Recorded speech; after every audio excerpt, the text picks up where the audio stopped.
Everybody, and welcome to Plus One Shoot the Shit, the show where I trap Hi, all my Dr. Nick. friends. What? Don't worry about The show where I trap all my friends with me, and they have to talk about something for at least.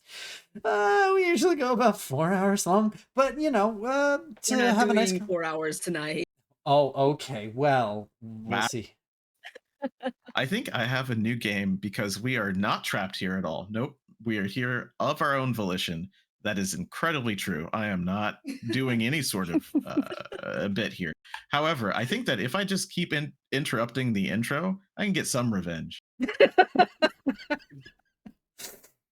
That's more than fair. Today we're going to Okay. be talking on a prompt that our lovely Denitra suggested for us, and it is cursed stories from tabletop, which apparently we all have a few of. And Uh-huh. if you're here with us live or in the chat, feel free to chime in with your own. We'll read them and commiserate with you. But I do want us to get into just a few things first before we start getting into that, because that'll take some decent time. I wanted to just talk. I had a news item. I don't know if anybody else has one, but I wanted to talk about the D&D Beyond fiasco. We keep having fiascos for D&D Beyond. This most recent one was that they went and tried to modify a bunch of stuff for things that people have already paid for. When it came to spells or feats or anything, they were going to mark all those things off and replace them with the new ones for free from 5.5. But it basically just messes with people's character sheets for the characters they already have and the campaigns they're already actively in. Yeah. And so yeah, people were more than lukewarm about it, and they changed it so that now all the old things are marked as legacy, but they're still there. That's good. Yeah. You may not be ready to end your legacy campaign. Yeah. You may have characters that you love, or you're playing in a game and only half of the characters can be converted. Half have to remain legacy because they don't exist anymore. Yeah. Or artificers. Yeah. You can just play a 5e1 and it's fine, unless you have any spells that are no longer, That's not true. You can just upgrade the spells. But it's... they say it's fully backwards compatible, but artificers are going to be unhinged, right? Yeah. Maybe, because a lot of those spells are changed for the better. I don't know. I just now thought about this. Mm-hmm. I kind of want to check that out. Anyway. But either way, it was... Yeah. Welcome, Tina. How are you? I hope calm. But yeah, so it's such a goofy thing because they keep shooting themselves actively in the foot, even though they know they shouldn't, I'm sure. But it's one of those things where it's like, forced out adaptation, but like the tiniest way. You are still in your version of the class that you're in. It's just we changed up the feats and spells. And originally, they weren't even going to have the old ones anymore. They were going to, you were going to have to write them in yourself, essentially. You're going to have to use the D&D Beyond interface to homebrew them. And boy, howdy, can I tell you that homebrew system is not robust or intuitive. I have made multiple things in it, and it is very bad. And it should feel bad. It does. But it was definitely a fun little piece of news that, as you might have imagined, the entirety of people who have purchased those things on D&D Beyond rebelled against, because not all of them are interested in transferring over to the new stuff, even if they do give it away for free. And they resolved it. Yeah. Good energy. Maybe a toggle.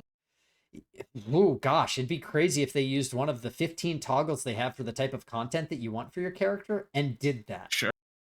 Yeah. There's a lot of those. You're right. It would even be, dare I say it, easier for the poor person who has to do the DB backend on all that stuff to just be able to classify all the current stuff as one thing and add all the new stuff. You could have made the programmer's life easier, and you didn't. Yeah, I mean, in the very fact that it's legacy in the title of the thing, I haven't looked at it. It could be like an extra tag. It could be, but I don't know. That doesn't sound like they planned for it, so it probably isn't. Can you imagine what they did to the poor guy who pushed the new version, Charles? That's okay. We pushed it, and it's updated, and it'll change for everybody as they go into the app. And then they go, okay, you need to roll that back, and they're like, to what version? Well, it needs to still have the new stuff, and the new stuff needs to not overwrite the old stuff anymore. And okay, so you just want a brand new build from scratch for how many items? 300-ish? Sick. Back end people everywhere are crying. Yeah, no, it's a horror show. Crying. Yeah. So anyway, that's the news story I had. Does anybody else have something? Sure. Draw Steel was for Kickstarter? Yes, for Kickstarter or backer kit. I can't remember now. People before the packet was. Now it's also for patrons. Just that's there. That's cool. And there's a survey out. Not that I have played it yet, but I will. We probably will. Oh, we will. Yes. We will.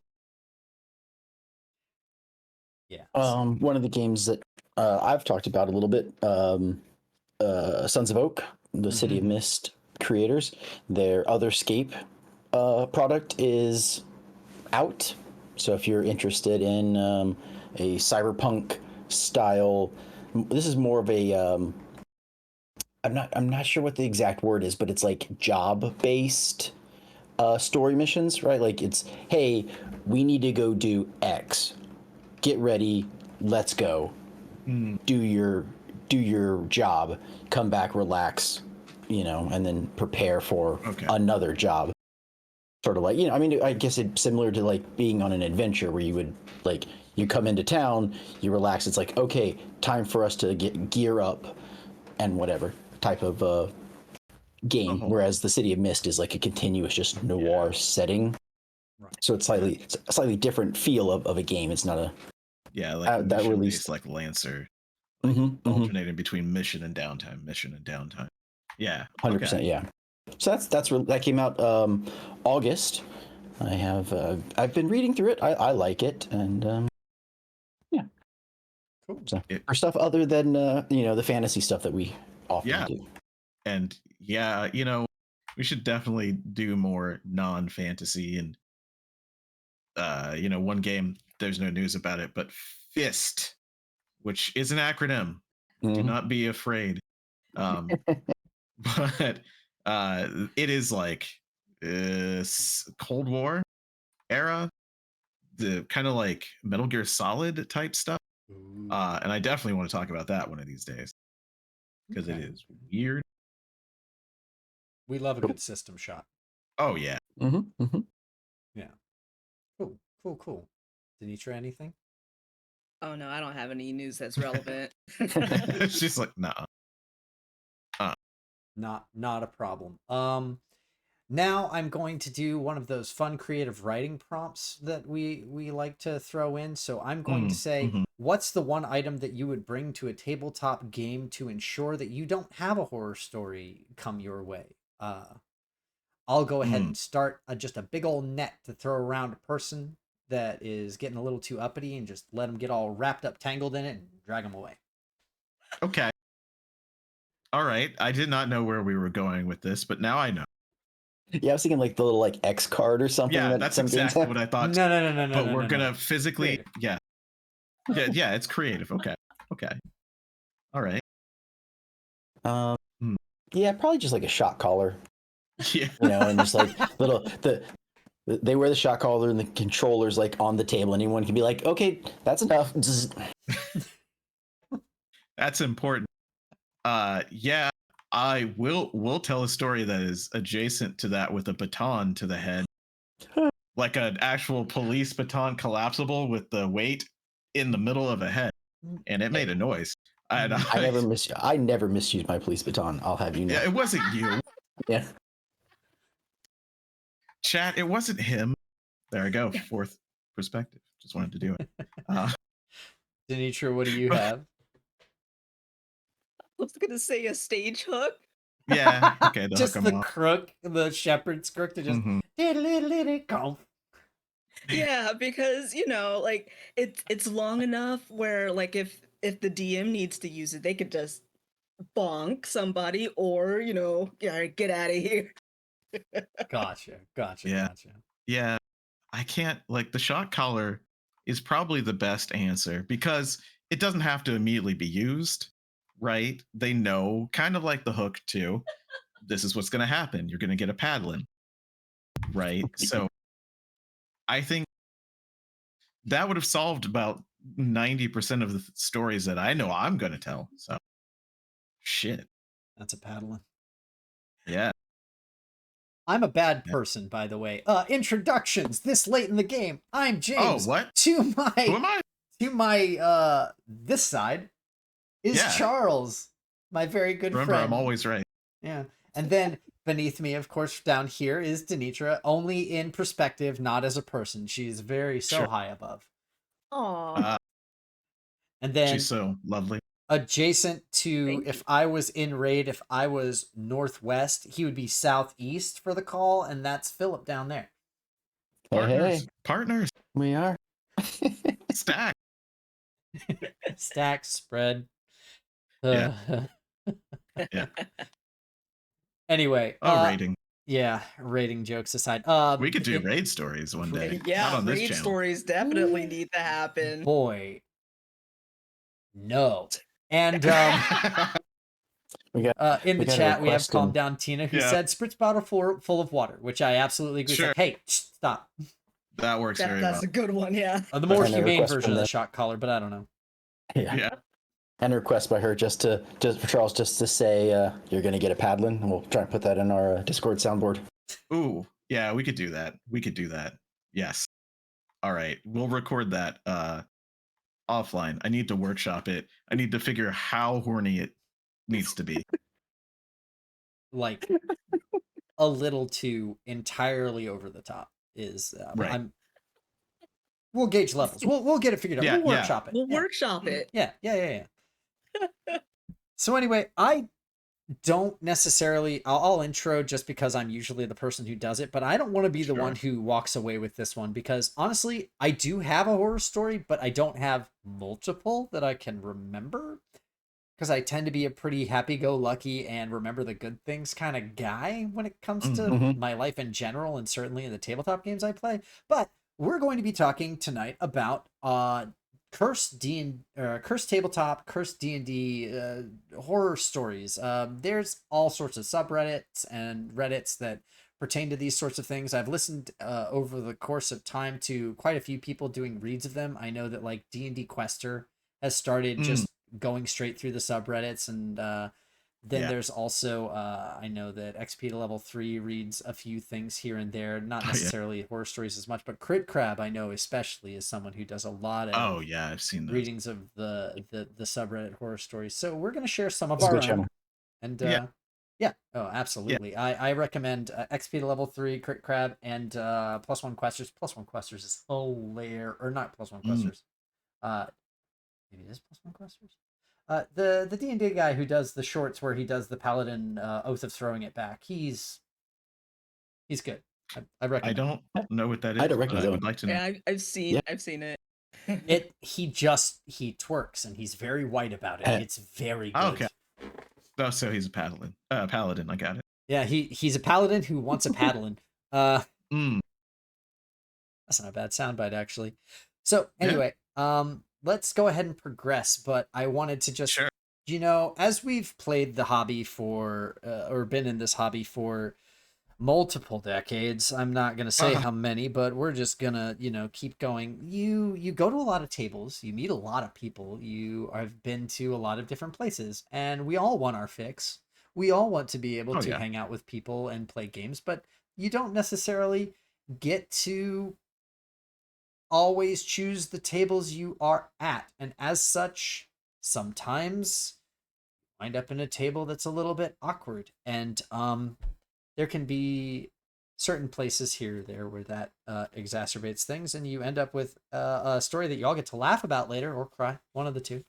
And I think that's basically the theme of tonight. Is we're going to be warning for sexual abuse and or just being very aggressive, and any sort of uncomfortable situations that you can imagine that would crop up at a tabletop table. We'll be talking about probably quite a few of those. So just a warning in advance. We won't go too dark though. No, Don't you worry. we'll try to make sure that we keep our safety tools firmly in place Yep. for anybody. So Mhm. There'll be some Yeah. mirth here. oh, Yeah. absolutely. I I hope you don't mind. I definitely want to start because it is a horror story, but it's also the first time I ever played any tabletop game ever in my life. Oh, no. Period. It's what started the very beginning. So I'll go through because it's there's some color and then there's a reading. So here we go. So in high school, had a friend talking to him. We like Final Fantasy. He says, "Hey, have you ever heard about D&D?" And I went, "Yeah, I think so. Probably." And he's like, "Do you want to play it?" And I'm like, "Is it an RPG?" Yes. So I'm in immediately. So he's like, "Okay, let's talk to the DM." He goes to another school. So like we hang out after school. I talk to this guy, and here's where it begins. Almost immediately, because I had never seen the player's handbook before, didn't know anything about it. Shows me the player's handbook. This is 3.5, which is dating me and only me, I guess.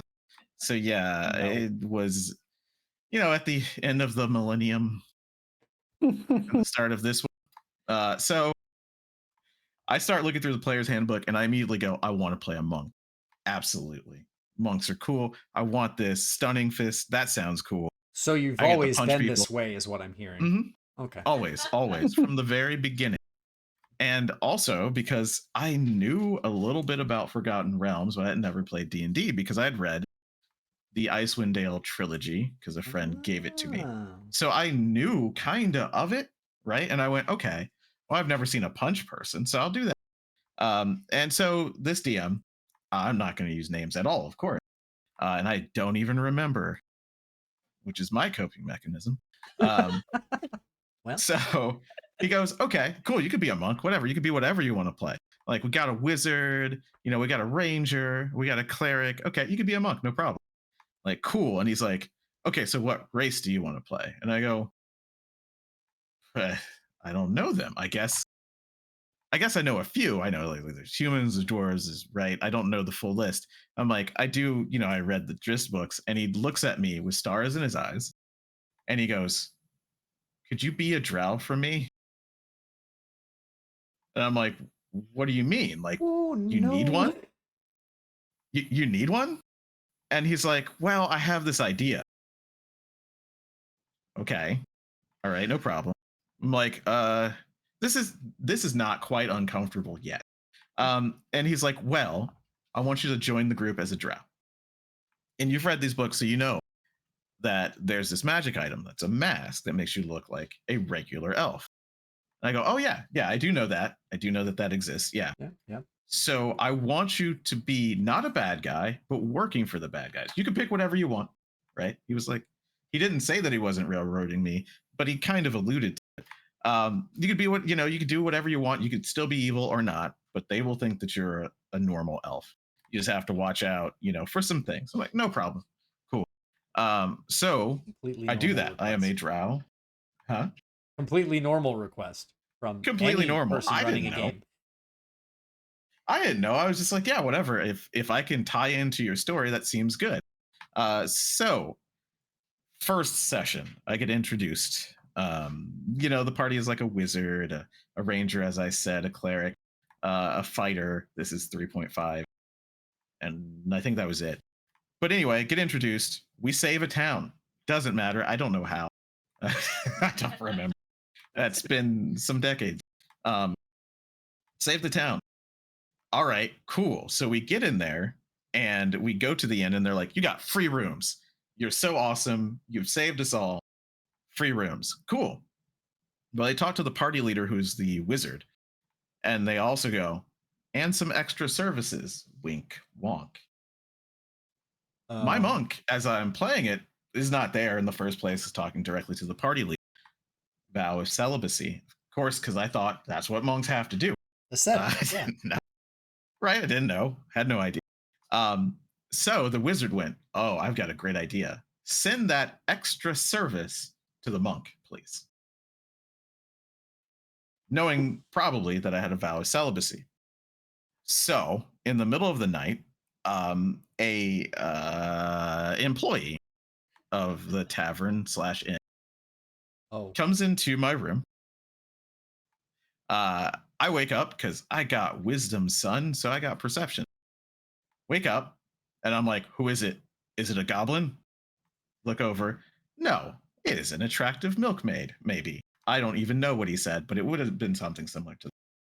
And I go, no. I just say, no, I'm not. No, I don't. And I say it out loud to her. No, just no. And she comes over to me. And he's still like, no, I don't. What is happening? I don't want any of this. And she's like, please, you have to. This is my job. So my monk is being pressured into this. And I'm like, in front of my first session, okay, I don't know how this goes down. I've been playing for exactly like 2 hours. I know I roll dice. Am I going to have to roll dice for this? Maybe. I don't know. Right? So I'm like, okay, all right. I don't want her to cry. She's getting louder. He puts pressure on by saying, she's getting louder. And I'm like, okay. All right, sure, I guess. We'll figure it out. We'll fade to black or whatever. And he goes, what do you do? And I say the words that I guess he was waiting for. And I go, well, okay, I take off my clothes. And he goes, including the mask. She is now screaming bloody murder. She is now screaming, going, it's a trap. Yeah, so that was a fun situation, right? So we keep going. And he goes, what are you going to do? She's going to blow your cover. Okay. So then I'll stunning strike. It probably won't hurt her too bad. She'll be quiet, and I'll just say that was on purpose. She was screaming because of a good time. It's what I was like, okay, this is what I'm thinking. Right? So I punch and crit and kill her immediately. Right. Yep. And we're run out of town. Like, we run out of town in the middle of the night. So that's just the backstory for the total party kill that happened later. Okay. So cool. You can actually find this. I looked it up because, oh man, when was this submitted? February 22nd, 2006. Contributed by one of my old screen names, right? This is a story entitled Thud Squish. I'm just going to read it from where I submitted it, right? Okay. This event occurred during one of my favorite, like one of my first Dungeons and Dragons campaigns set in the Faerun campaign setting under 3.5 rules. There were 4 player characters, a rogue, a wizard, a cleric, and myself, a monk. Someone had died and came back as a rogue. Anyway, this was also one of my first sessions, right? At all. Looking back, the warning lights in my mind should have been going off well before the unpleasantness occurred, because I didn't talk about that first story in this one. All right, I'm not putting that on the internet. Anyway, first of all, the party was split up. The wizard and I were taking on a frost giant. The cleric and rogue were captured by a group of said giants, and we were their only hope. Their encounter started off swimmingly. The sorcerer, or the wizard, cast a rather potent fireball that had the giant reeling. I closed in and started pummeling the poor thing, but what happened next taught me a life lesson. Giants can really pitch. The frost giant, out of options, grappled me easily because he's bigger than me and proceeded to toss me over 70 feet because he didn't understand the rules, and it seemed cool. I flew over the wizard and hit a pillar about 30 feet behind him, and I safe fall to the ground, which is very cool. Very cool monk thing. Yes. So sorcerer's shooting, I take a potion, and he and the player motion me to get back in there, be the meat shield, right? It almost killed me. I'm lower level than them because this is also in the gaming tradition that if you come in later, you can't be the same level. Yeah, right? So that's fine. That's okay. So here's another life lesson. And it's not true, but this was a quote. Doing the same action repeatedly and expecting a different outcome is the very definition of insanity, because I was grappled and I was tossed. This time, however, the DM decided to have more fun with us as I rocketed to my death because I didn't have enough HP for this. I was told that I hit something squishy, and it saved me from taking the full amount of damage. I was unconscious, but I wasn't dead yet. The DM described the sound of the impact of hitting whatever this was as thud. squish, like popping a water balloon, right? Oh. Yeah. Before I had time to thank the gods for this squishy savior, I noticed that the wizard was nowhere to be found. After a little while, I found him, or what was left of him, lying under me. The wizard critically failed the reflex saving throw. Yep. And then he argued and was like, I would have a wisdom saving throw for this, man. Like, this is in that tradition, right? He was a rules lawyer. He's like, whatever, do it. And he failed it. So instead of leaping out of the way, he figured he could catch me. Thud, squish. Reroll characters, I guess, the DM said. That was the end of the first campaign, because we all died. They died, like, the giants were not, they just kept the rogue and the wizard, or the rogue and the cleric. Yeah, so that was not only a disaster because of the weirdness, but then we had a total party kill. And this is like a session or two later. My first D&D campaign lasted like 4 sessions. That's it. But yeah, that is written on the internet, and they took it. There used to be the saving throw, the most disastrous gaming moments on this website, RP Gamer. Yeah. I guess I'm gonna attribute them, even though I wrote it, because it's kind of theirs. I don't know how this works. Anyway, so I submitted it, and they put it up as like the worst one of the month. So that's my first one. Yeah, it was. Oh my goodness, those guys. Gotta love being able to trade trauma for accolades. Yeah. Yeah, it's pretty good. Oh Lord. I get, in 3.5, death comes easier for the players. And giant softball throwing things is actually one of their like core abilities. It's literally throw is one of their statted out things, but I don't know. I would honestly argue you safe fall anyway. So safe fall also applies to when you run into something with fall damage. I didn't know that. I didn't know that. Yeah, exactly. I mean, yeah, I did something. Go ahead. No, I was gonna say, like, it seems to me that like once the DM threw you, seeing how much damage you took from the pillar, right? Like he had to roll that damage or whatever. He found out it does X. Knowing that unless he thought like, oh, I actually just rolled super high, maybe next time I'll roll lower. Knowing that that's the damage that he was going to deal when he used you to hit the wizard. Yep. Like he's like, oh, I'll do this thing. It'll deal approximately X damage, and the wizard has 1/10 of that health. Yeah. Seems like a good idea. Yeah. If my memory serves, it was a D6 per 10 feet. Yeah. That's right. I flew something like 75 feet. So and if you connect with something early, you compress it as fall damage essentially. Yep. But so the wizard ended up taking like 30 something and just eating it because we were only like level 5. I was 5, they were 6. And a level 6 wizard, by the way, for anybody who's not in the know, in 3.5, wizards still had their original hit dice, a D4. Yep. And they rolled it for every level. You didn't start with max like you do in 5th edition. You rolled level 1 and you saw what you got. Yep. And he did nothing to help himself with any sort of defense or HP because he was the wizard and he was a rules master at the time. So he was min-maxing, and the min got him killed. Literally. Yeah. This group. Featherfall. Oh, he didn't have that. All he had was attack spells, man. Like he was throwing fireballs left and right because he got it at 5th level, I think. Yeah, that sounds right. It was a 3rd level spell. Yeah. Yep. He was just throwing them. 3rd circle unlocked at level 5. Are you in it? You have evasion. You'll be fine.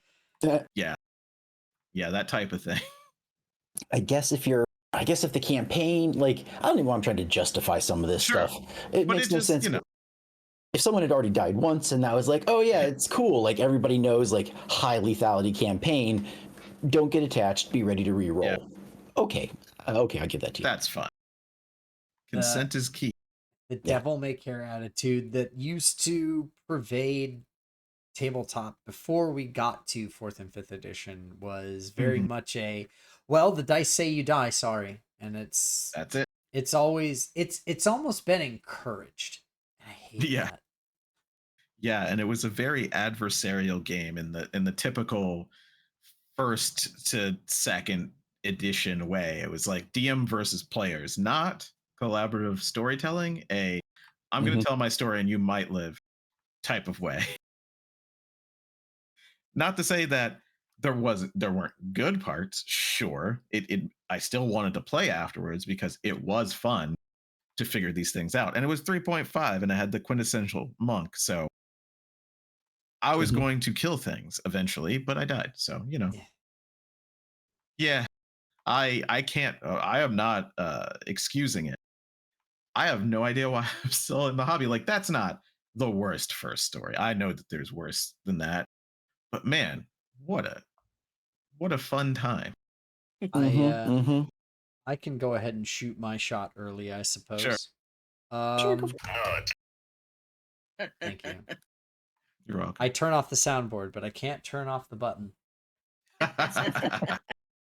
The first time that I ever played Dungeons and Dragons officially, I was with my girlfriend in high school, and she Mm, was friends with a a couple that I would say lightly had a few issues, and the DM, we were invited to play tabletop with them because I like playing games, and my girlfriend at the time approached me, um, and said that they wanted to play, and these were kind of her friends, and mhm. for context, I learned later that the guy of the married couple was very interested in her, and we were high schoolers, they were Yeah. not. Oh, So it. that I hope never mind. gives a broad context. Sure. So we Yeah. went and hung out with them a few times, and they mentioned that they played Dungeons and Dragons, and I was interested because I like playing tabletop games, and I had always read the books and done all the things, but I never actually got to sit down and play with other people really. And except for like one time where there was like 10 people at a table and it was being run by the parent of the person who was there, and as you might imagine, nothing happened because you can't run for 10 people in 3.5. It does not Oh, do anything. You just kind of dirtle around and you talk and then you go home.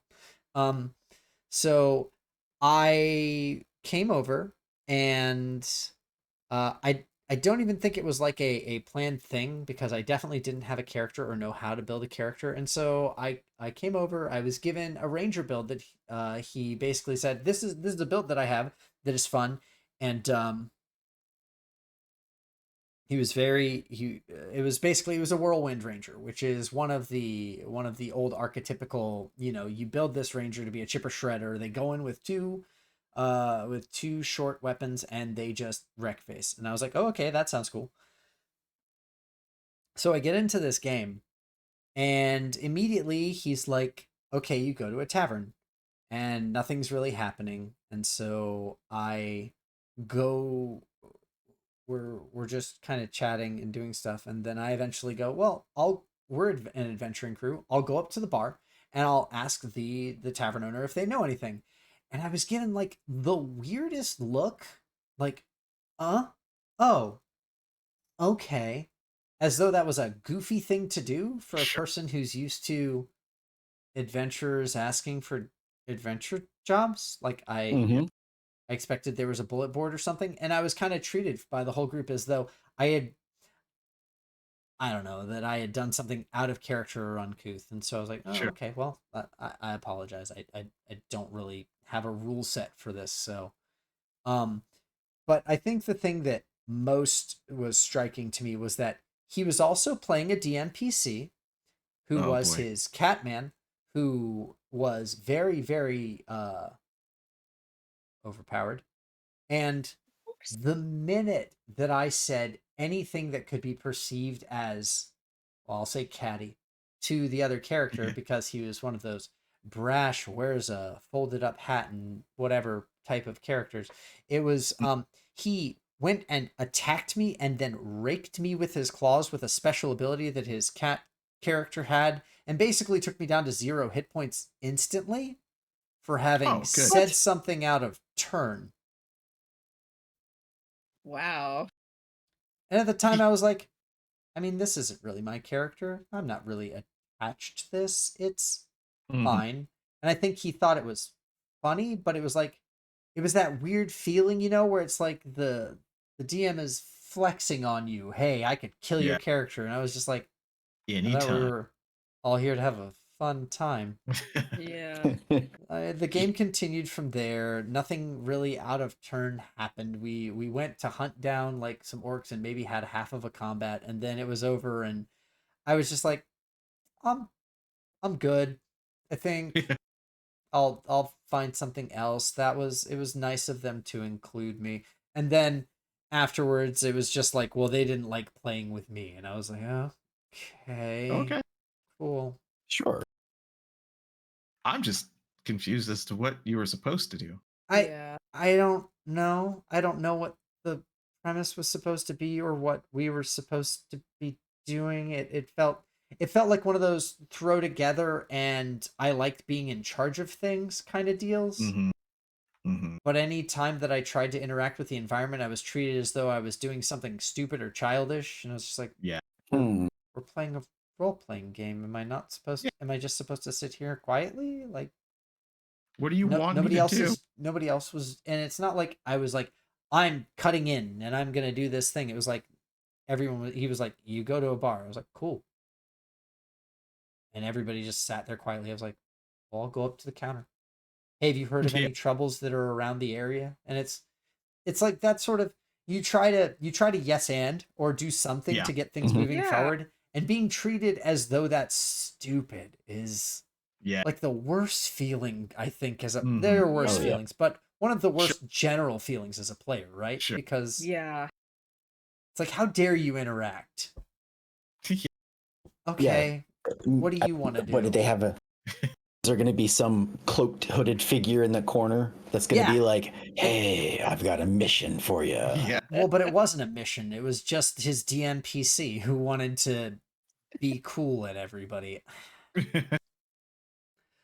So I forgot about What that, but just, being attacked out of the blue and near murdered Yeah. as a character for having had someone say something like poking at me, and I said something Yeah. poking back.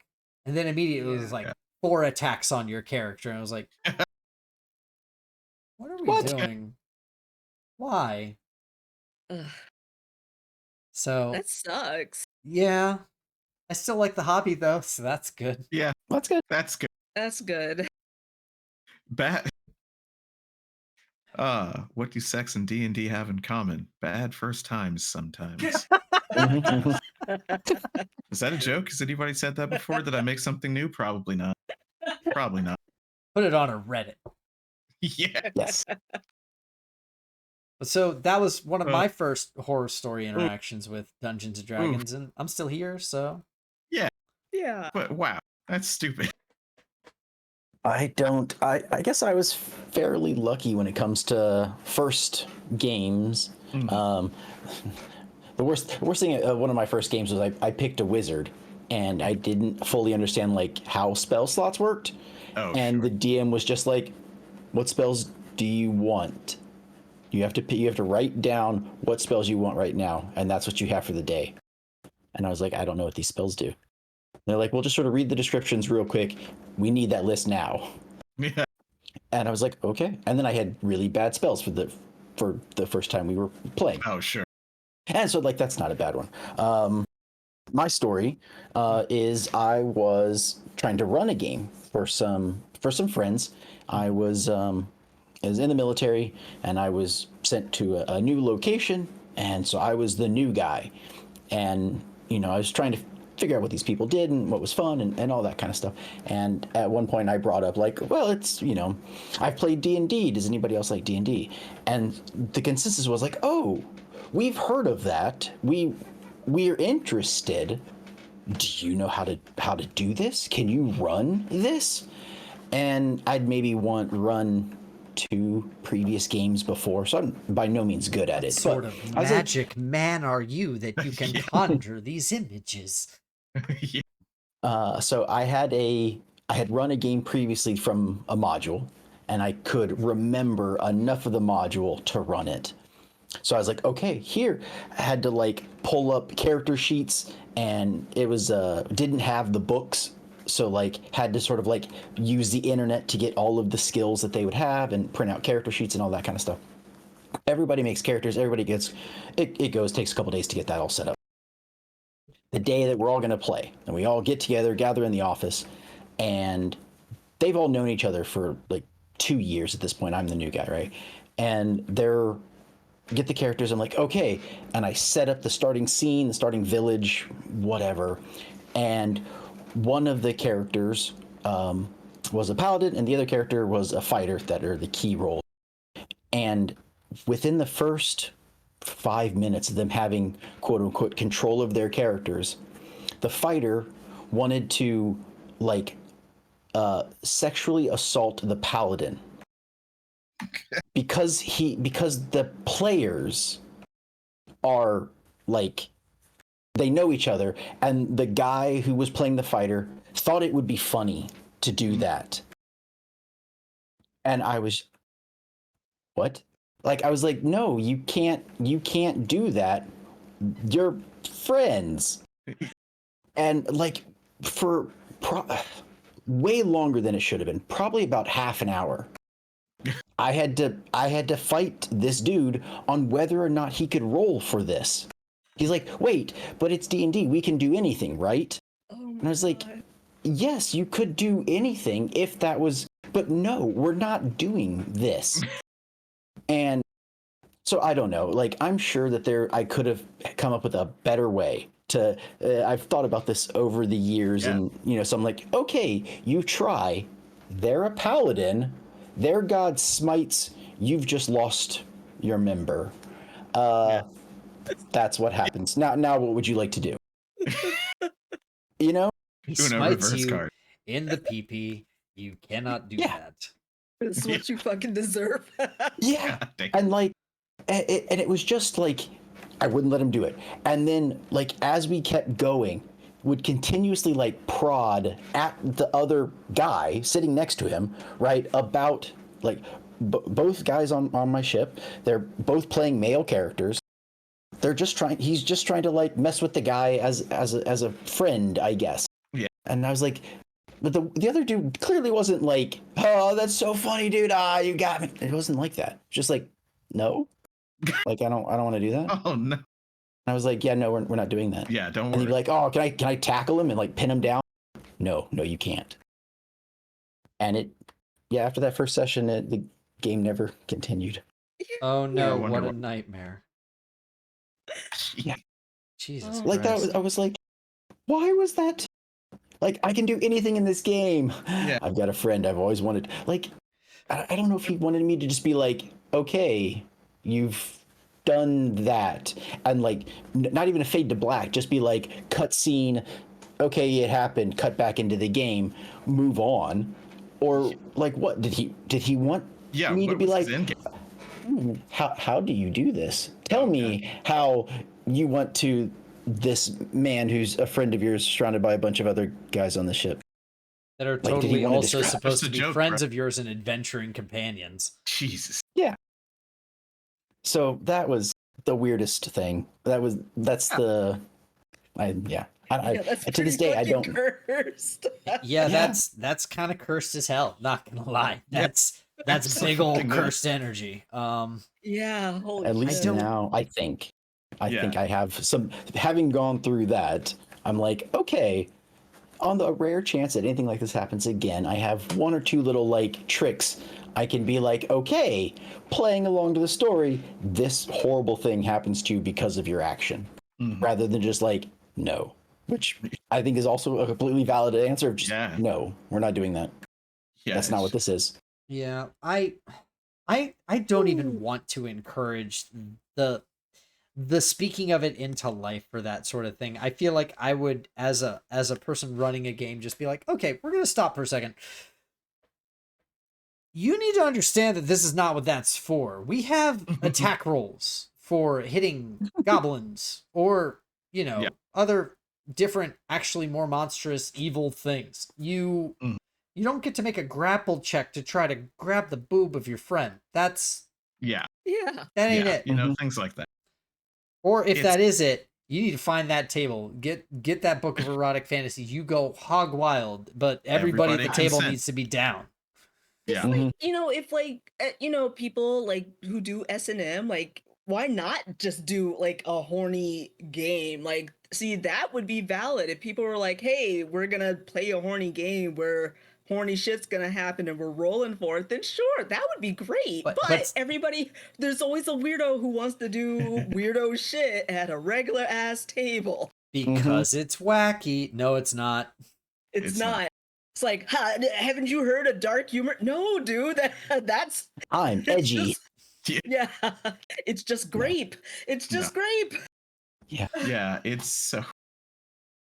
I think we probably all have seen someone not take it to that extreme, but go, "This is D&D. I could do anything." Yeah.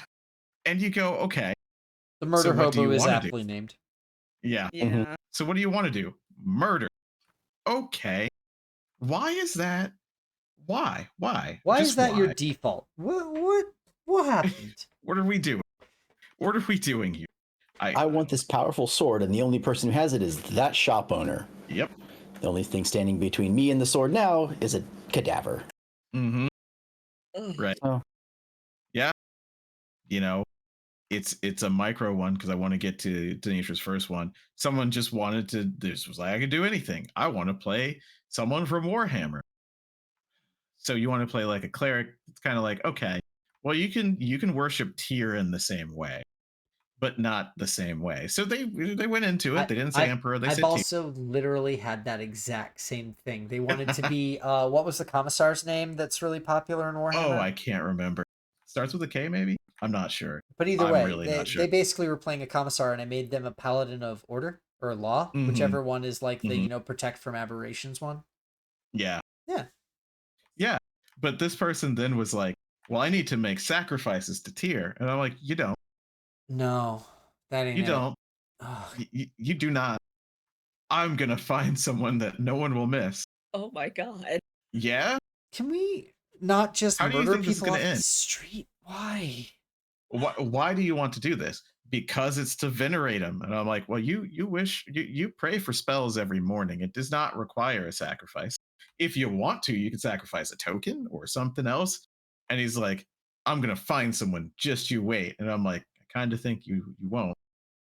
But I mean, go off. You can think that. We're not going into that right now. Eventually, they got to the point of about to assault someone. And I'm like, you're in a town. There are guards. You can do anything. The guards, you see your level that says 1, Mr. I've been playing for 1 day. That guard says 10. There's a 0 after it. And that's what your HP is going to be. So leave it alone. And eventually he did. And we only played 1 or 2 sessions because everybody disliked him because I had to fight him so much. Right? Like everybody is doing zany things, but that's a little bit more than zany. Yeah. But yeah, I definitely, I don't know which one you're going to start with, Tanisha, because there's quite a few. Oh no. I'm gonna start with my very first. Yeah. This is a good one. Yeah. It's a long one. And it kind of branches off into other several cursed happenings because this was a long campaign. It took place over an entire semester. But so the very first time that I played D&D, Charles and I were in college, and Charles came to me one day and was like, "Hey, I got invited to play D&D at this person's house." And I'm like, "Oh, okay." And the very first time that we went, like, I wasn't gonna just drop Charles off because Charles and I moved away from for college, so we were living in Arizona. We didn't know anybody, so I was like, "Well, I don't know the neighborhood enough well enough to like get back home and then drive all the way back here when it's time to pick him up." And at the time we didn't have cell phones, God so bless the era of MapQuest. Yeah. Mhm. yeah. So, we're there, and then like the DM's like, "Hey, you can play too," because I was planning on just, hanging out and just seeing because I never played before.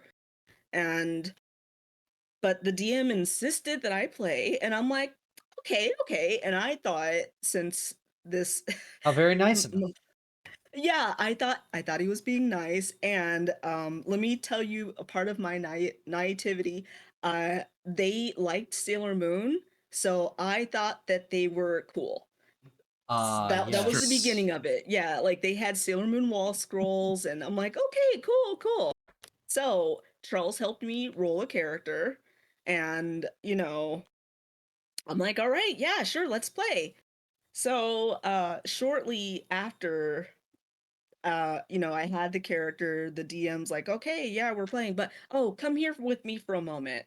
So he took me to the side and he handed me a index card that had um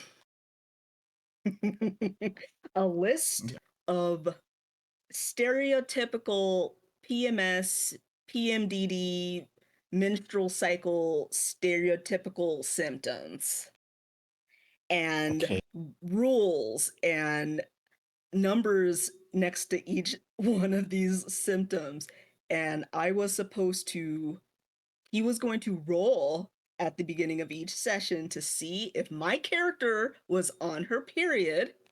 And then I had to roll a d6 to act out whatever symptoms that were corresponding with this For that fucking session. list. Yeah. And I was like, oh, because all right, so my character was a lady and I'm a lady. There was only one other person who was playing a girl, and this guy was playing a halfling girl. So when I questioned the DM, like, oh, is this person doing it too? He tells me, oh, she's a halfling, it doesn't matter. And I'm like, okay. And once again, I didn't really give any pushback because I was like, okay, I guess this is D&D. I guess as a lady character, I have to. This is That's the rule really what set that games. exists in this game. I have a cycle. It's the way, And I'm like, oh man, this sucks. But yeah, and he kept, if it was like, if it was different sessions but it was like the same days, I wouldn't he would roll for it. But if it was like the next day or whatever, he There's a would roll, he 50-50 would chance any given day that a woman is on her period, and you'll never know. That's Yeah. just science. I don't know. Why? Why every I that makes yeah. And I was just like, okay, okay. And like I said, This I dude didn't heard once that a girl Yeah. say, I'm on my period, and he thought that was just a constant state maybe happening. yeah, Hey. yeah. It could have been. And when she tells me this, I go, yeah, I don't know that that's true. But I don't think that you need to. yeah, but I just I shrugged my shoulders because I wanted the RP bonus at the end of the night because we got bonus EXP for roleplay.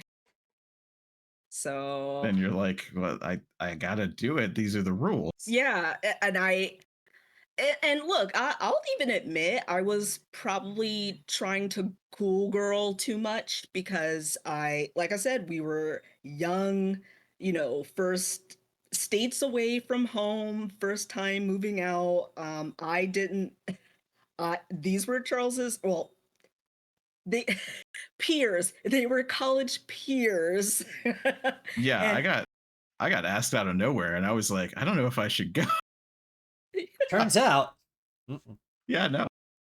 I didn't want to be the reason that, we didn't talk to anybody while we were out here for school. So, but yeah, I should have I should have definitely I don't think there's a I should mean, have it's for their you fault. on anything. I think Yeah, that I person think should it's not have existed in that mental yes. state. That person yeah. needed therapy.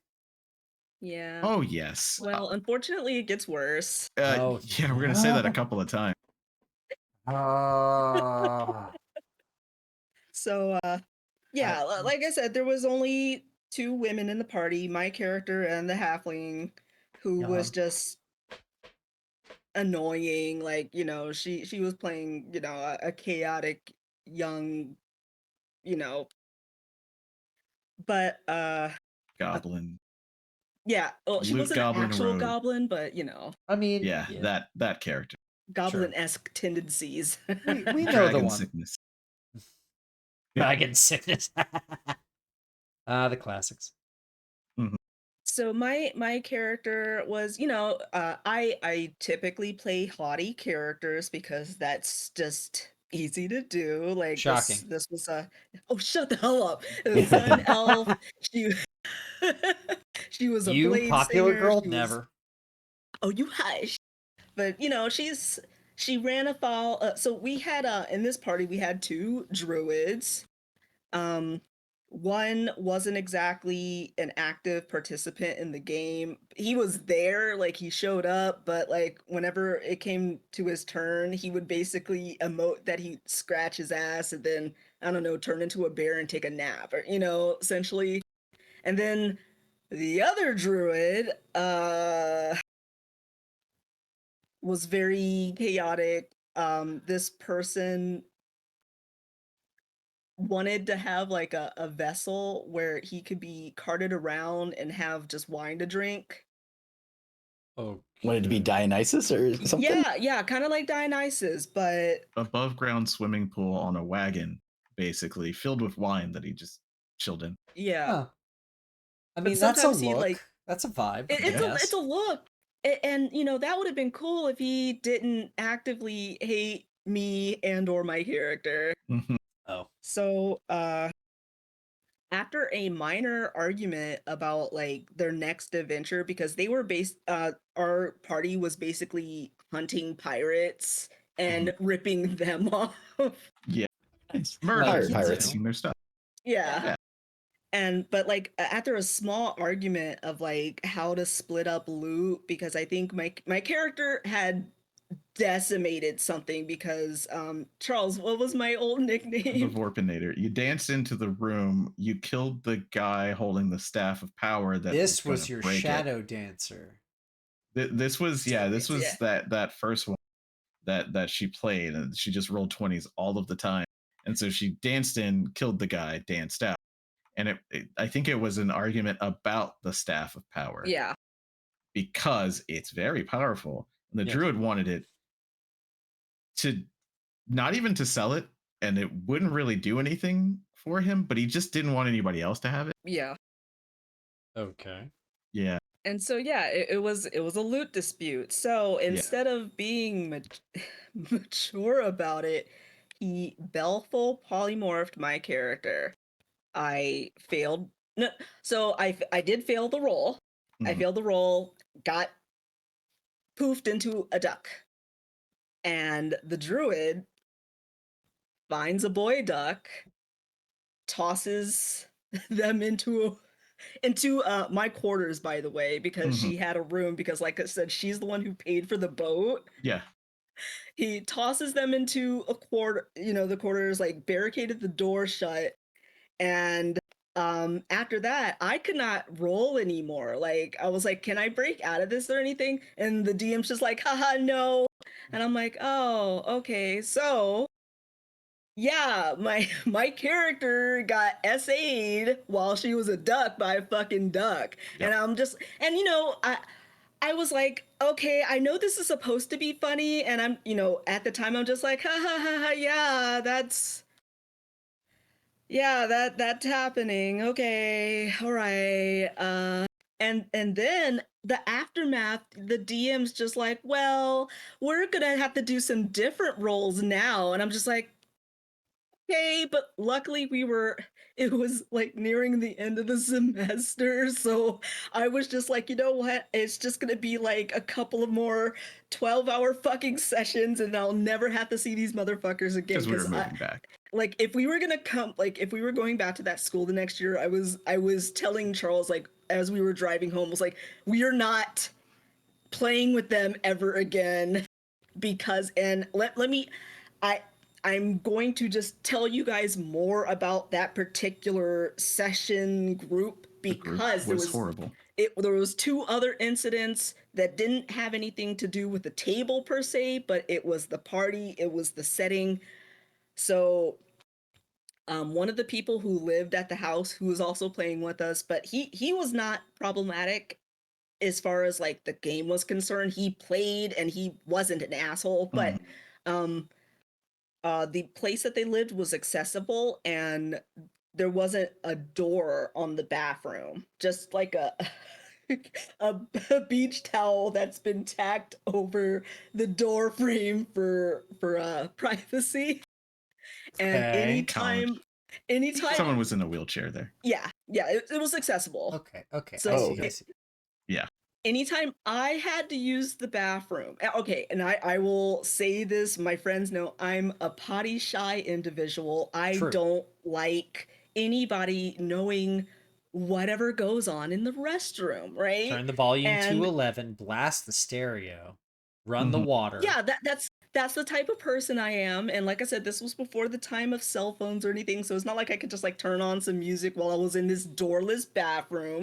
So every time I went into the bathroom, I noticed that the conversation out in the living room would die.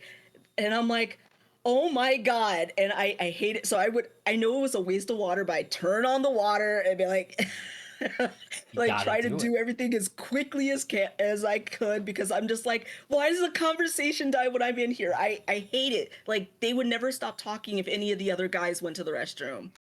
And then the last thing that I'm going to bring up at this table was... It won't be the last thing for me, though. Oh, right. Okay. So I used to wear... I was an eccentrically dressing person. I used to wear striped toe socks that would match my outfits. That was a fad back then. I remember those. Yeah. Yeah. And one of the guys who was... I don't like where this is going. Yeah, you know where it's going. One of the guys who I thought was nicer because he wasn't unpleasant like some of the other guys at our table, but he would spend the sessions leering at my feet. Leering. And there were times that I went barefoot because, you know, we live in Arizona. I would wear sandals and I wasn't wearing shoes in the DM's house, but leering. And then one time, like, I actually caught him and I joked as I was like, what's... I held my foot up and like wiggled my toes at him, just like, haha, what, do you like this? And the look on his face, and he's just like, and I'm like, oh, because I did not know that was a thing. Like, you didn't know honestly, about stuff yet. Yeah, didn't know. See, now, and if I'm you like, had just read the book of Yeah. I mean, we were literally 18, not figuratively, literally. So after that, I was just like, no more barefoot, no more striped socks. It was white. I was borrowing Charles's socks after that, because I was like, absolutely not. I was like, I wasn't like grossed out, but I was just like, because and you know, in my 18-year-old logic, I'm like, well, if he's in defeat, that's basically like he's been staring at my chest the whole time. True. And that's rude. No, yeah. Yep. So I was so mad because I love. I don't blame you. Yep. And I kept going, we don't have to do this. Yes. To be fair to Charles, he every time, because I was complaining to him about it, because this was a 7-to-7 game. 12 hours, yep. Fuck. 12 hours. I mean, we played about that long in Naruto, but most of it was just hanging out. But that was fun, and most of our party wasn't fucking creepy cringe lords. Oh boy, do we have some stories from that game too. Yeah. No, wait, hold on. I don't think I do. No, I mean there's Okay, not. look, are you looking for one of the stories? Is that what you're doing, I don't- Jace? I don't think there. Oh no, there was one super disaster. I do believe because of two players who really hated each other. Oh, but I wasn't it- a part of that. I wasn't around for those. Oh no, it was after that. It was after you joined. Like the last time that they played together, the very last time. I think we were in Konoha, No. and I remember. I don't know if you were there or not Jace because was one there. character. Here's Okay, the one thing. character. Okay, You you joined when they left. Yes. Yeah, That's right. I Mhm. was the add-on afterwards. So, Yeah, after one of them left. Yeah. yeah. Okay.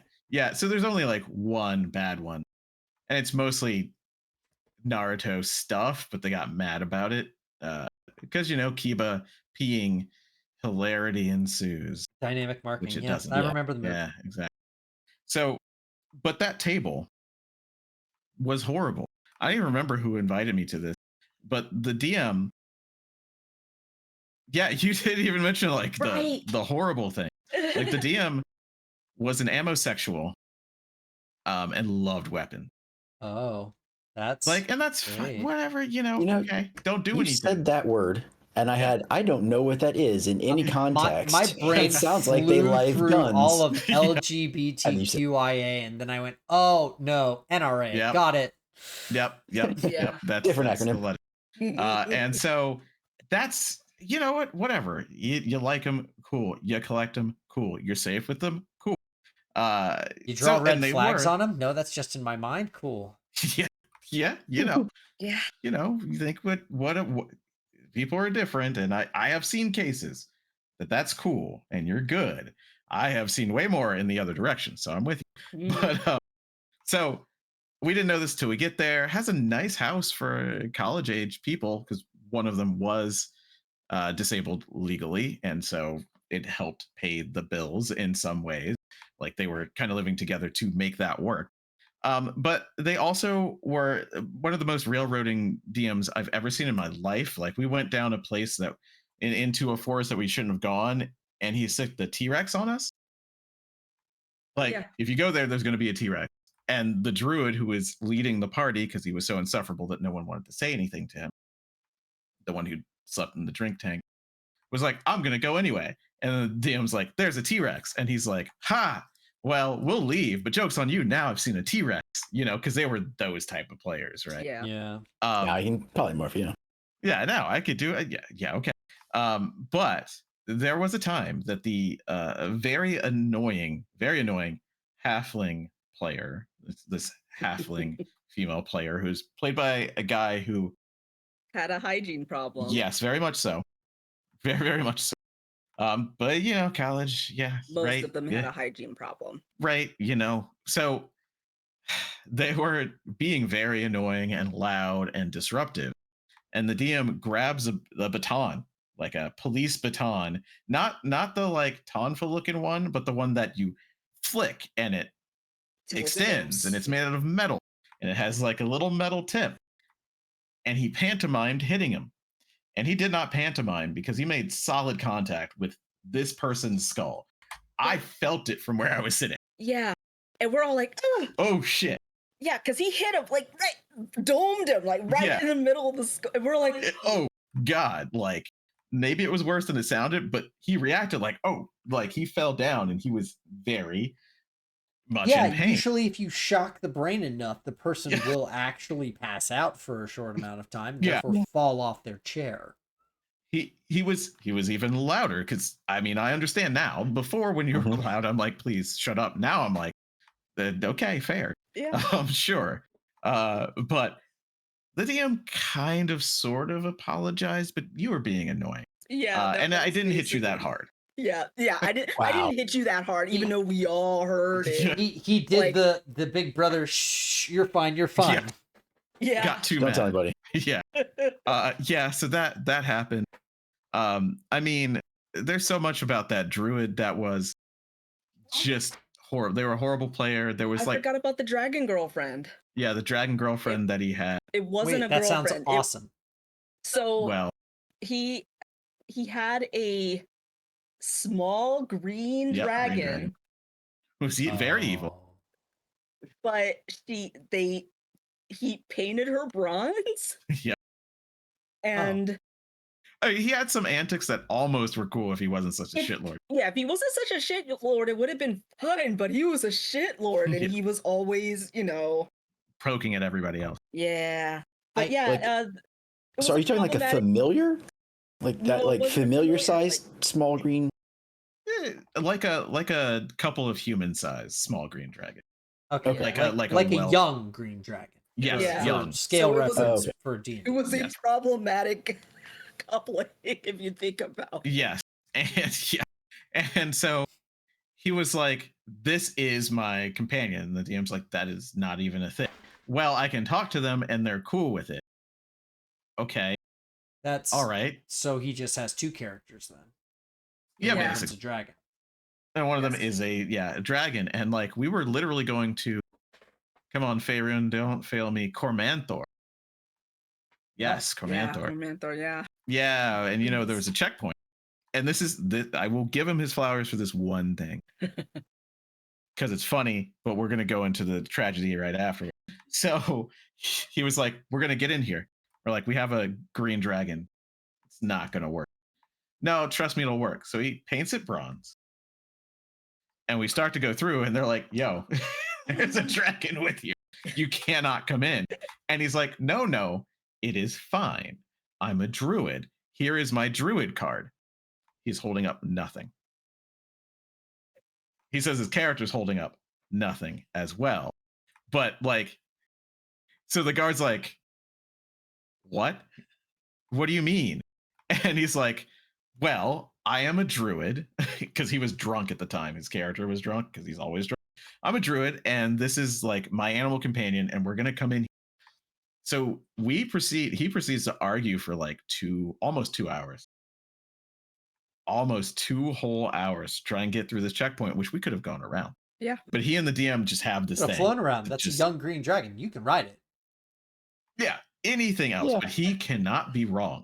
In fact, he could not be wrong so much that the DM once teleported him away to a different place, Oh, right. the modern day, Yeah. and we had to sit while he took up 10 hours of the 12 hours being alone in the modern day. Yep. So he went to a Walmart because, of course, his character knows about that. And Yeah. he buys a gun. A gun and a crossbow. Yeah. And he comes back in time with the gun and a crossbow. So he's just amazing.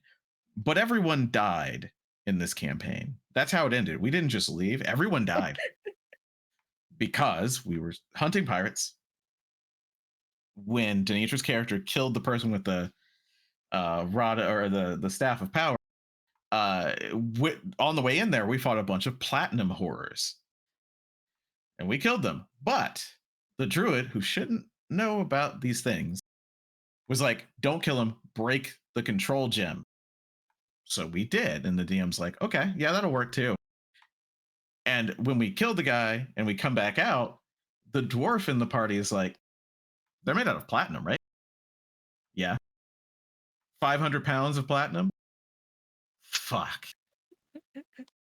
The dwarf melted them down into bars, and we were very rich because the DM couldn't stop it. Yep. So then we made a ship that was plated in gold with purple sails, basically, that had a forge inside of it in a metal room. That's not why we all died. There's going to be a lot of reasons you might think we all died. That's not it. So we're hunting pirates. We're very good at it now because they're all like, what the fuck? So we're fighting and we're fighting. We get into a fight. The dwarf, who's a paladin, and my monk have this very Legolas Gimli type thing. I jump from ship to ship, kicking a guy. This was once again the quintessential monk. So I kicked him and then tripped him and had 50,000 attacks, and he exploded into a billion pieces because that's splat books. All while he was falling down, because Yep. when people fall down in 3.5, you get 3 opportunity attacks to pound them into the ground. Yep. So I splattered a person, and then he's like, I can do that too. He tries to jump across, falls directly into the ocean, and dies immediately. Just drowns because he's in full plate, Oh, and he's well, a dwarf on the back of a ram. That's how he was trying to make the jump on the back of his mount. Riding a ram. Okay. Yeah. Mhm. Yeah. And so he Seems missed. ill-advised. Yeah. Yep. He died right then, which was bad for us because the rest of the battle did not go well.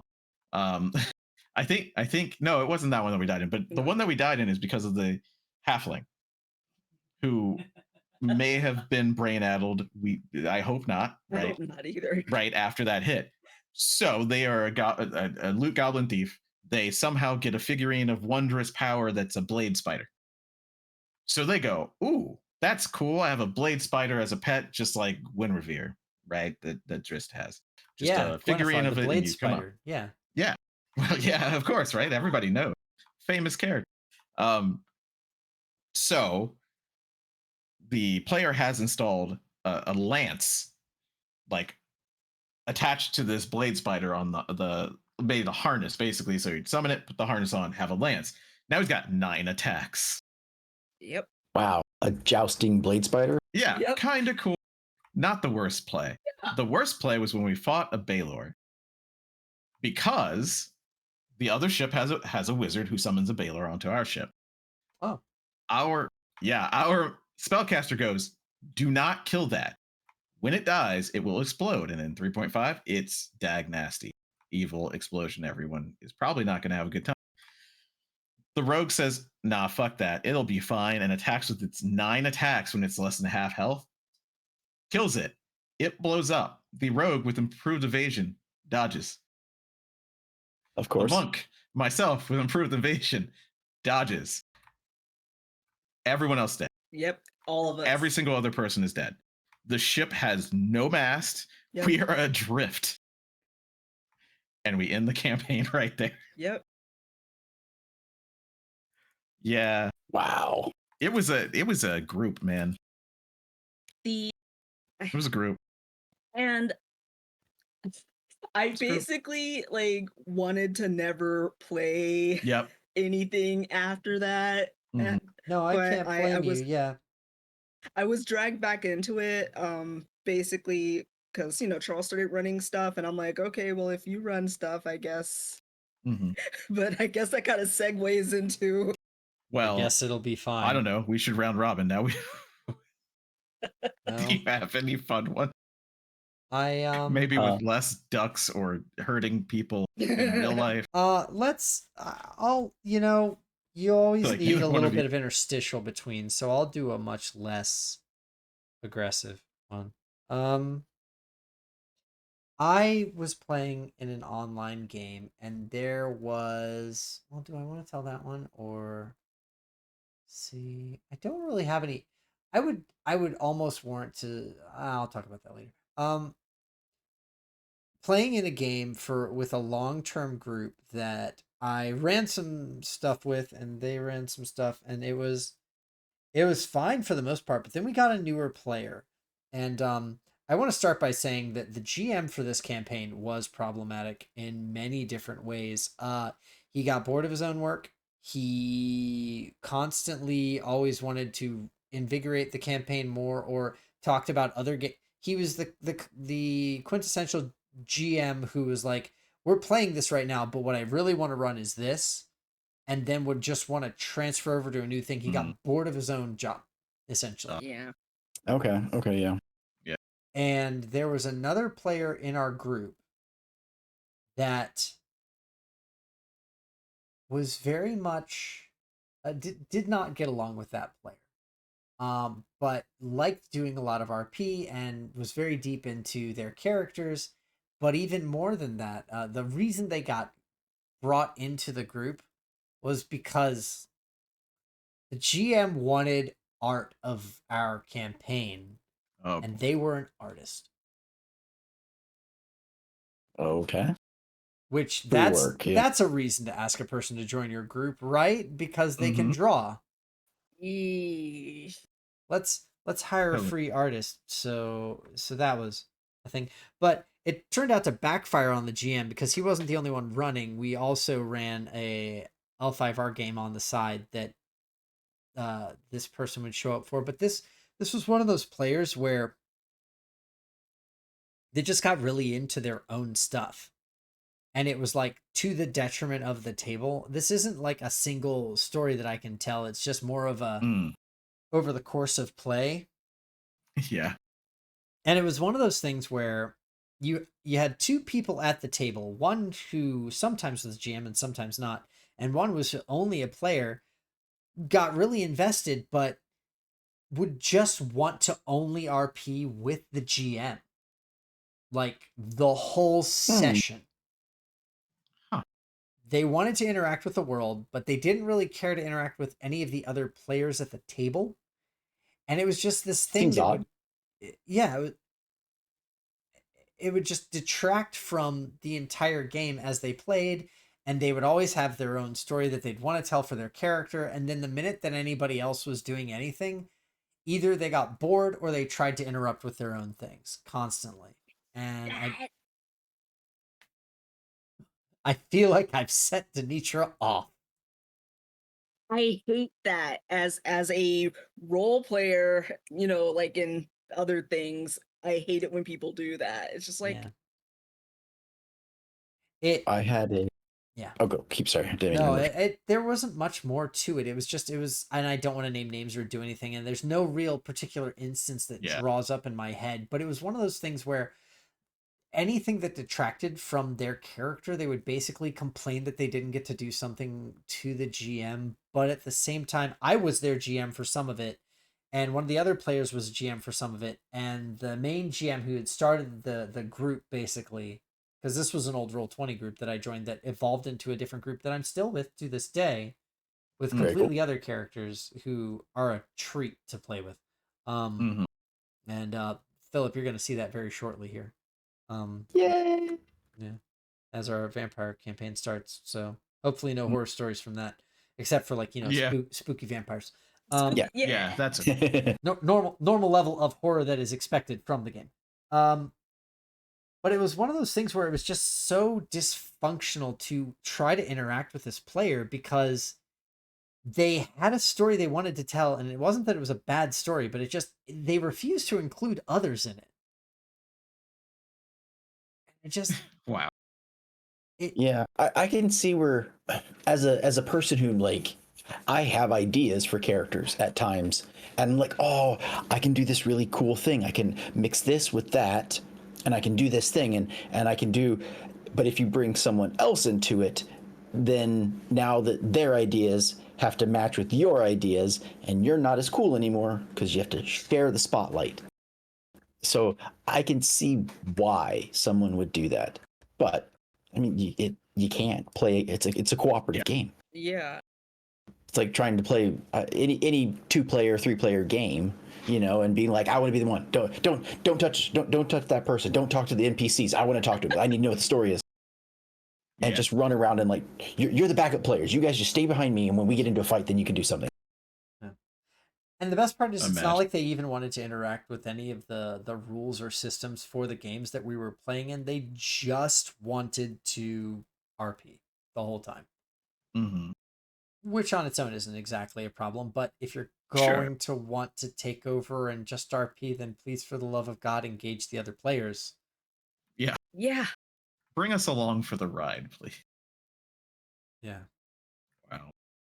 So that's a tiny one. And I'll come back to that GM in a bit, but we can pass. I was playing a game where I was running it. I was the GM, and got some friends that I knew, and was like, yeah, I've been trying to do this thing. What do you guys think? And so they all agreed to it, and so we're like, okay, cool, we'll meet up. And one of my friends, still a friend of mine, but they're a little bit like, I don't know, they get a little weird sometimes. And so as we're like playing, is a part where they picked a bard, and they wanted to be like the sexy bard. And I was like, okay, that's cool. You know, it's a trope. It has fun things that it can do in a story, and yeah, why not? And so it's the first session. It's the first time any of these people a lot of them are hanging out with each other for the first time. It's sort of like I'm their main point of connection. So we start off, and within like the first like 30 minutes, the person is like, well, we're at a tavern. I'm like, oh, can I play songs? Yeah, bard. Okay, maybe you get a couple silver thrown your way. I'll give you guys a little extra money for this. Help you out. Maybe buy something extra stuff for whatever the game throws. Sure. And then it just sort of like they were like, okay, does anybody seem to really like the performance? I was like, well, yeah, a couple people like the performance. Okay, are there any people who I can make eye contact with and like they seem like they're really interested? I think I even tried to roll dice for this. I'm not 100% sure. I was like, okay, yeah, this person seems interested. They were at the tavern and that. Okay, cool. I'd like to go talk to them. Okay, yeah, you sit down and you can talk to them. What do you want to talk about? Oh, just like what they like to do and how they like the music, and can I cast this suggestion spell on them? Or not a suggestion spell, that was way too high level, but Sure. just like use persuasion. That's what I should say. They wanted to roll for persuasion to be like, yeah, I mean they're a normal human, no modifiers, no nothing. Okay, yeah. Well, they seem really. I'd like for them to be interested in me, in that manner. I remember Okay. you telling this story, yeah. And they're like, okay, can we? I'd like to leave with them. And as the GM, I'm like, how far do I keep going with this? Like, do I let them pull the curtain? Do I just stop it and be like, we're done, let's move on to the other 3 players who are trying to play this game?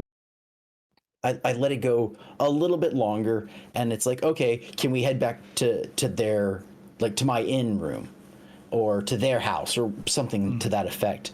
And I was like, yes, you can. We're just gonna say that the rest of the afternoon goes the way you're planning. Everybody else, what would you like to do? And then I just was like, I don't know how far they wanted to go with this. And they seemed happy role playing that aspect. And when I was like, okay, the afternoon goes as well as you had expected, let's move on. They seemed okay with it, but a little bit of like, oh, I wish it had gone longer. And I don't know. My brother in Christ, what do you want from me? I'm trying to roll dice here.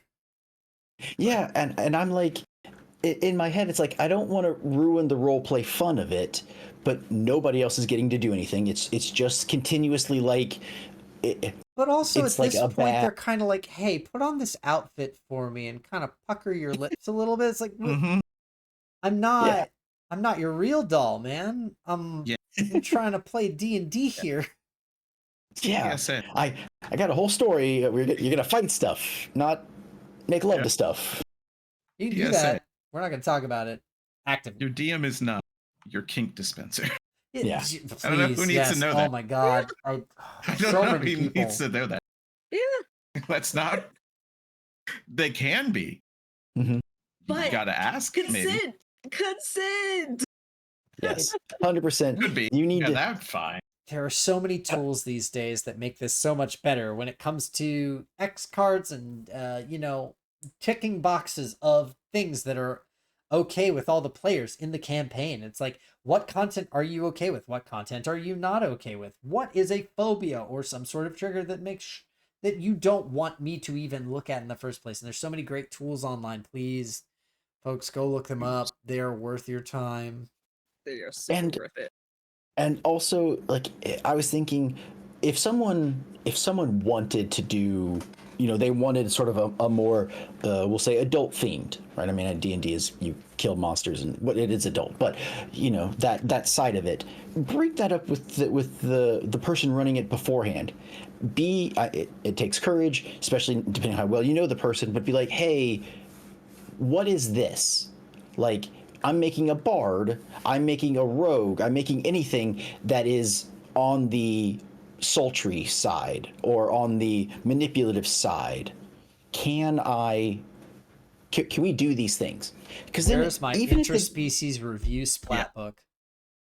yes, because even if it's like the GM is not sure about it, or is for it, it would give them a chance to like, oh, okay, let me kind of like give the other characters, like the NPCs, qualities that I can prepare for. Like, oh, you want to be a bard who sleeps with people? Okay, let me think about that as a mechanic. We can maybe make this fun, and I can include it in the story. We can talk to the other players and be like, hey, how far do people want to go?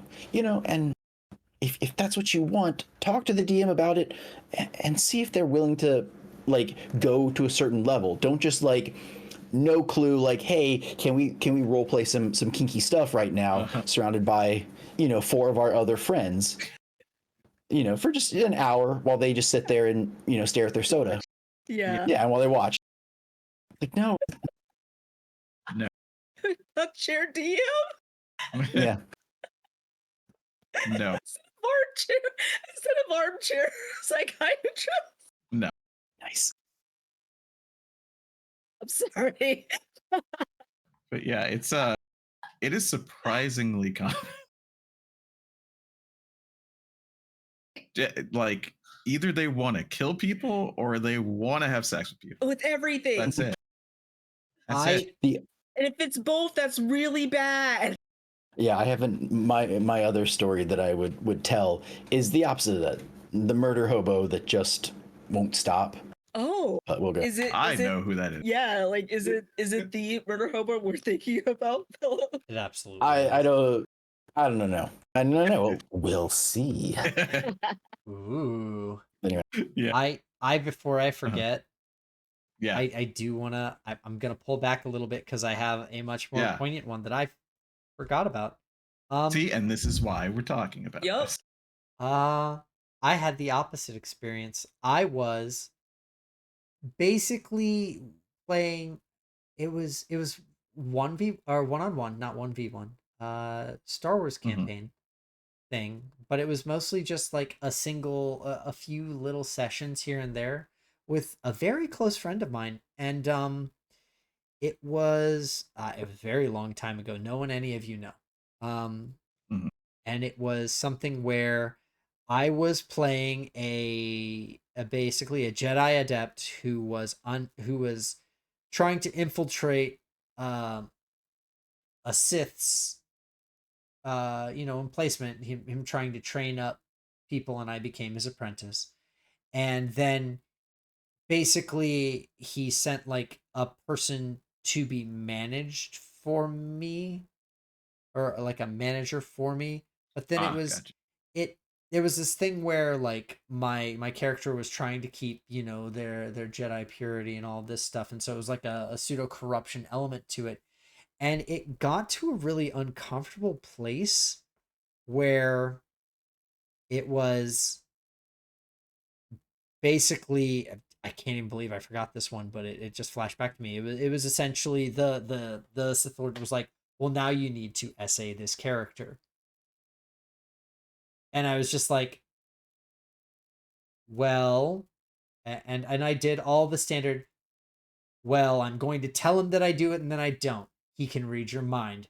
I'm going to work something out where we can try to find a way around this with this lady also, because we can like try to figure this out. It doesn't work. And then it was finally like, I guess I negotiate with this other character, and I'm like, I'm really sorry, I don't want to do anything to you, but because it was like, if you don't, he'll kill them. Oh god. Oh god. Like, oh my goodness. Okay, cool. And it's one of those things where it was like, they were a good friend of mine, and I understood that, like, they were trying to tell like a depressing and sad and corruption of a character's story, and it wasn't something that I pushed back on too hard. But then it was like, it was a thing where I was trying to help that character escape, and then when I did that, they just got replaced with a different character, and it turned out that he had killed them. And then it was kind of more of the same. And eventually Oh, it was one God. of those things where I went and I killed the Sith Lord. Like we fought, I won. But it was the Mhm. kind of thing where it was just like, that was hyper uncomfortable for me, and I had completely forgot that it happened. Yeah. Yeah, you put it out I of mean- your mind. Yeah, Mhm. no, yeah. And it was one of those things where it's like, sometimes GMs have an agenda, and sometimes players have an agenda in their mind where they're like, Yeah. I guess it could be like trauma based or any other thing based, where it's like, we're going to play out this thing that I need to happen. And it's like, you can't just do that to somebody else. You need to write something down. Some of the Yeah, you most could. poignant kink stories come from a place of shame, but you don't have to include someone else in it Yeah. for Yeah, it to be at least real. not without their You permission. can go to AO3 and put all the tags you need on that story, Mhm. and then you can let it load out into the world. And that can be a thing you do. Then you don't It have to can be. potentially force trauma onto your close acquaintances. That's not necessary. Yeah. And That is not needed.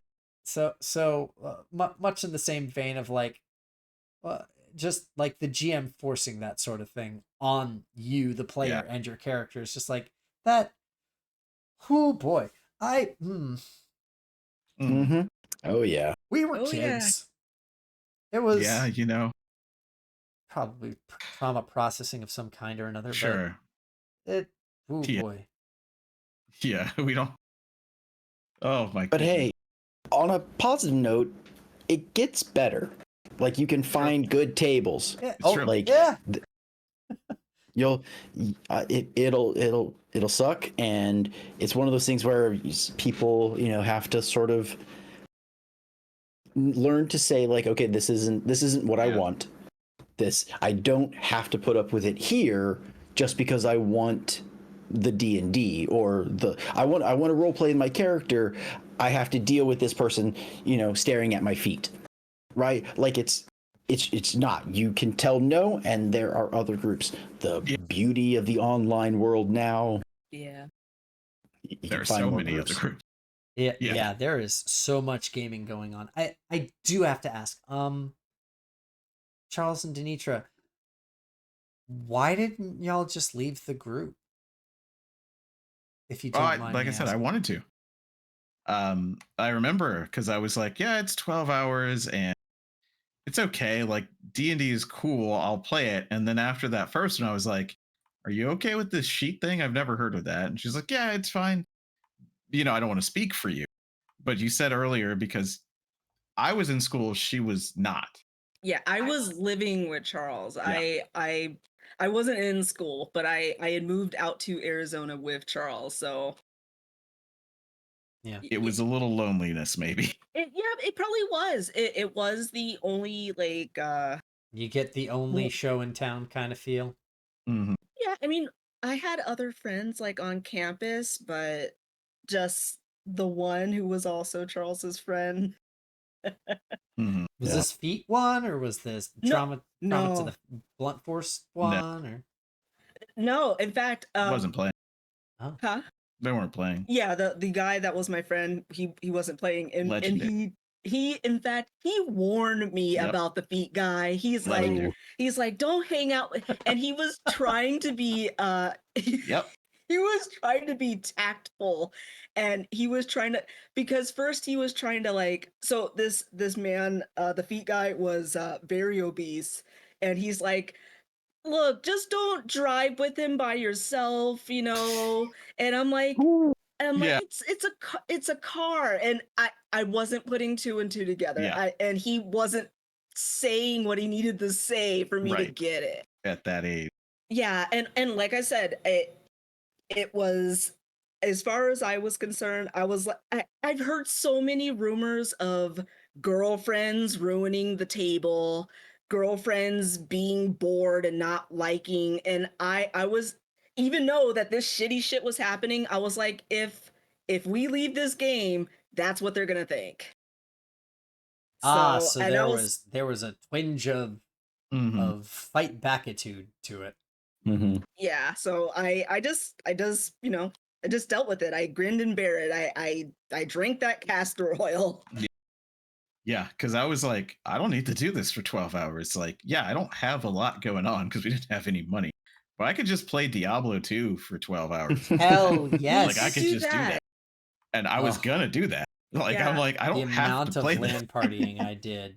Uh-huh. Yeah. Diablo 2 that was local. God bless also old the Battle.net. school. When I was at that school, speaking of Battle.net, when I was at that school, the WoW beta came out. Yep. And Ooh. someone had a friends and family beta. And I'm not telling on you because I don't know who you were.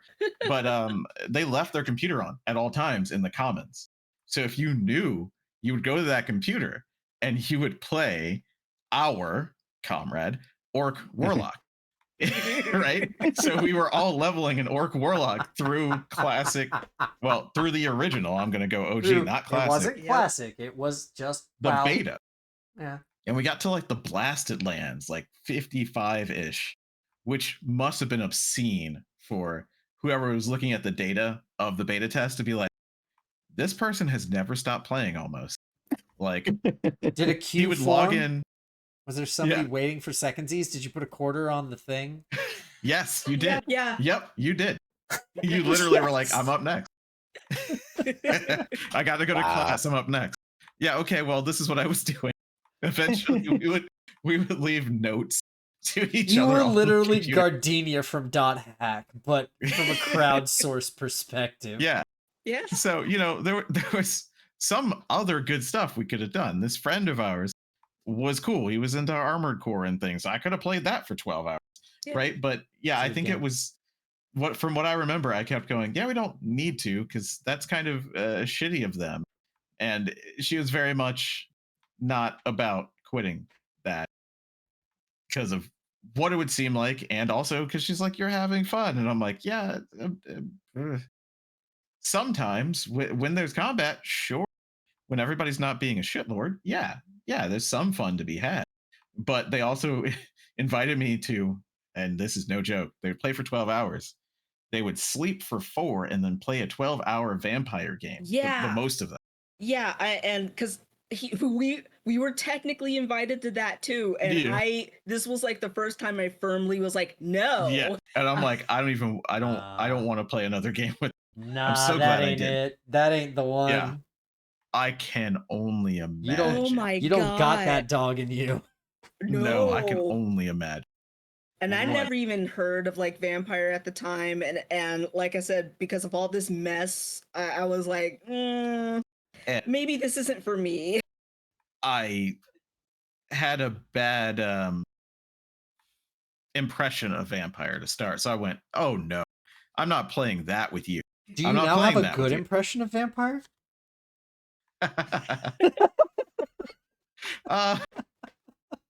In some ways, Unfair sure. question. I retract. In some ways, it's a system that exists, and okay, I like the For a long lore. time. yeah, all of the stuff is cool. I just think it's like a very easy path to the dark side in ways that we're talking about today. And I'm like, I don't got it. I don't got it. I don't got it for random people for sure. Friends, sure, but I've never really gotten into it. Yeah, no, that's fine. Every other World of Darkness. Philip's about to talk about Mage. Oh no. Yeah, let's get into Mage. Yeah. As far as World of Darkness goes, like this is my opinion. I've played 2 games. I ran one, you ran one, Charles. Yeah, that's right. And what am I trying to say? It has some interesting ideas that are very easy to just completely skip. Like from what I understand, a lot of World of Darkness is you are a monster, but you're supposed to be fighting against that monster inside of you, like while doing other things. The mechanics are supposed to make you worse than you are. Yeah. Yes. You are, as a vampire, you're not supposed to kill people. It's when you fail a roll, you accidentally kill a person, and now you have to deal with those consequences. Whereas a lot of people are like, oh, I'm a vampire, I can just go kill people. Yeah. I'll go kill and drain this person's blood and smear, flesh and blood all over the walls because I'm a crazy vampire. And it's like, no. You have a tracker for humanity that every time you kill someone drops until it gets to a certain level, and then murder's not a problem for you. Yeah. And then it's just like, then you get worse stuff, and eventually when it hits 0, you don't win. You lose control of your character Completely. and You're done, son. Yeah, and from what I understand, people like treat it as like a race to the bottom. Like, how quickly can I get down to like 1 so that I can do any crazy crime I want, but not lose control of my character? It's like, no, you want to be at 10. You want to rebuild. The game is like, oh, super easy to lose it, really difficult to gain it. Okay, let me fight to gain it. Sorry, I digress. No, you're fine. Yeah, I feel like I have a very similar looking system to how to play Cthulhu, because I think actually the opposite of what you're saying is true, that a lot of people play Cthulhu as carefully and calculatedly as they possibly can in order to not lose sanity. And the true joy of Cthulhu is just letting your character go fucking nuts. Cast spells until their brain boils. Yeah. Yeah. And I think people need to embrace that more in that game. But I agree with you on this game because, yeah, the whole point of Vampire is the masquerade. The point of the masquerade is don't show humans we exist. And if you're just like, I'm just going to bite this person out on an open street and drain their blood and then explode them from the inside because Tremere, am I right? Haha. It's like, no, you can't just do that. People will come after you because you're ruining it for everyone. Well, but I don't want them to. Well, that's not how the game's built. Yeah. So I think if people play with that in mind, try to stay human. Yes, you're a vampire. Yes, you're a werewolf. Yes, you're a mage. Like, try to stay human as long as you can. Fight that fight. That's the turmoil. Yeah, there's backstabbing and party antics and politics and whatever. But, yeah. Yeah, so my World of Darkness. I was gonna go with the bad werewolf. Oh, that's a good one. But I'm not. I think that was you running the game, Charles.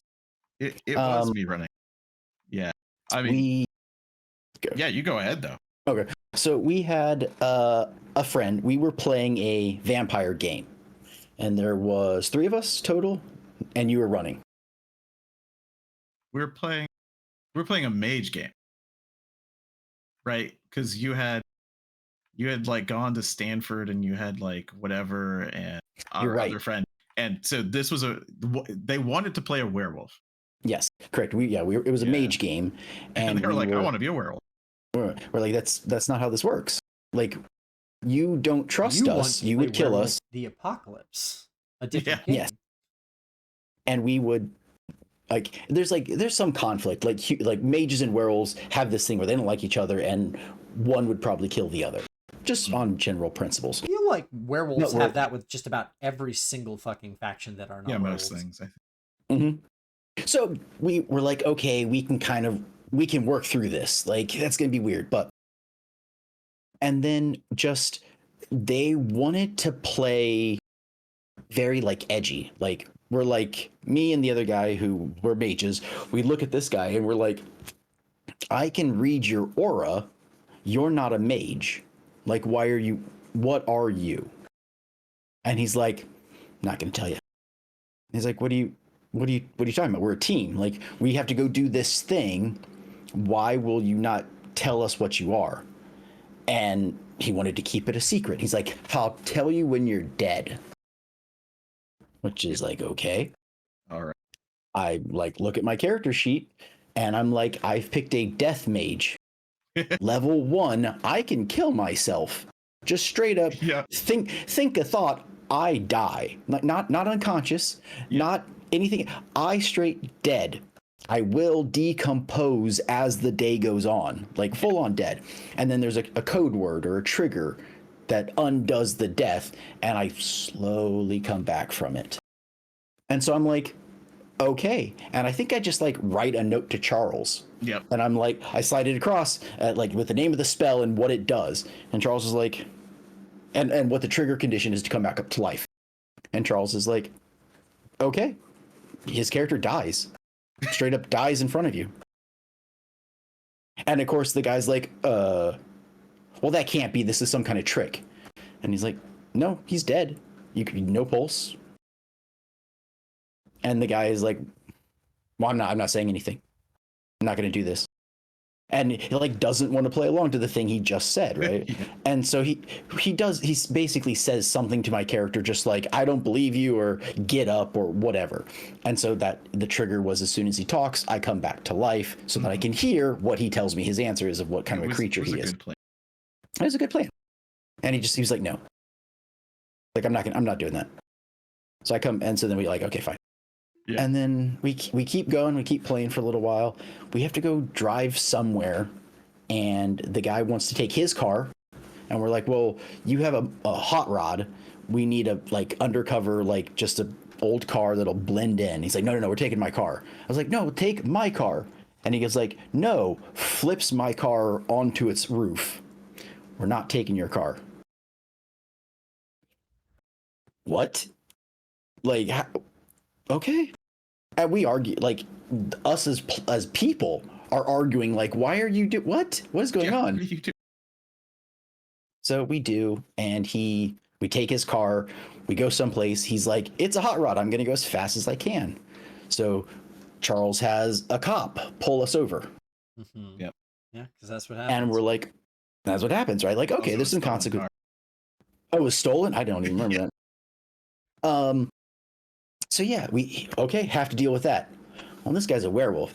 How do you all, not playing the game, think he deals with this cop that's trying to, just write him a speeding ticket? A very normal thing to happen. Did you guess murder? Because that's the answer. Yep. Yeah, I was gonna say, well, if I were playing GTA online, I would. Yep. And had werewolf powers. Yeah. Yep. So yeah, he just straight up like, okay.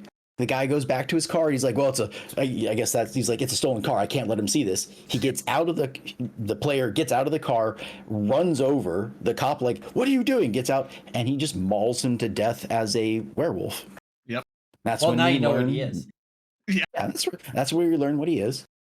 And I think Charles, like, did one of us have spirits and one of us was able to bring him back, or did you just bring the ghost of the cop back? No, the werewolf had some spirit power. That's right. And yeah, and so he could see spirits, and I was like, okay, fuck you then. You can see spirits. This guy's gonna haunt you. Yeah, for serious. Like as I remember it going on, because yeah, you guys didn't know it was stolen, and that's why he was like, I have to stop this. And I'm like, what are you doing? He's like, I'm going to kill him. And I'm like, that's not going to end well for you. You know that. And he's like, I got no other choice. And I'm like, yep, you probably do. There are so many options in life. Yeah. That aren't just so many. So many. I think I also remember him taking the cop car afterwards or something. Yeah, that sounds like the kind of thing that a person playing we couldn't GTA leave is. it as. I cannot believe I did not think of this, but yes, this is the problem. People, if you're playing a tabletop game, please do not play it like Grand Theft Auto. Just go play Grand Theft Auto. That's a whole game that does not care if you just fuck off in it. You can just go do that. Tweet. I remember. I don't remember exactly when we played this game. Mm-hmm. But I think it's when I was as a real person with a real job in the police academy. Yes, you were. Like, I was like, I'm going to be a cop, and he's like, oh, look, a cop. I will just murder him. I was like, dude, that's not, like, there's other ways. Yeah. Nah, dude, just a cop, just kill him. What? It's a game, man. Come on, relax. What? Yeah. I mean, I didn't take it super personal, like he was solely, picking on me, but just like, what? That's okay. There's some lines here, man. Yeah, he did not have the brain power to even realize what was going on. I'm just going to tell you right now. And like, I just remember being like, well, this game is not long for this world by that time. I think we had one more session in us, and it actually was the best one, funnily enough, and we stopped playing. This is a time in which we were playing and they were trying to do a heist type thing. and they were planning, but also the place that we were in, the guy's father had gone to sleep, so we were trying to be quiet. So they are sitting there making a plan while whispering at each other, like Yeah. they're whispering outside of the venue that they're going to knock over, because they are whispering in game and out of game. Nice. And they're just like, no, we're gonna do this, and we're trying not to be loud. And then they go in, and you already knew that he was a werewolf, but he got absolutely brained by a hunter, like Yeah. posted up Sniper rifle to the dome. at the top of a stair because they knew they were coming.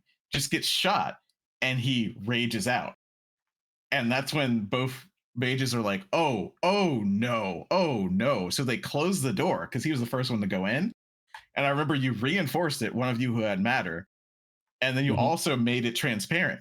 But by the time you had made it transparent, he had mauled the guy, and he was just right at the door, like breathing. And they're like, okay, all right, we're just gonna chill now. We're not gonna let him Open out and of then there. you just go make that back into opaque. Yep. 100%. Yep. And so at the end, I remember you guys waited there. Like you were like, well, we can't leave him in there. Well, I don't know how long it'll take. So I think he like slept in the car or something. And in the morning, he comes out, walk of shame, holding his clothes or some of his clothes.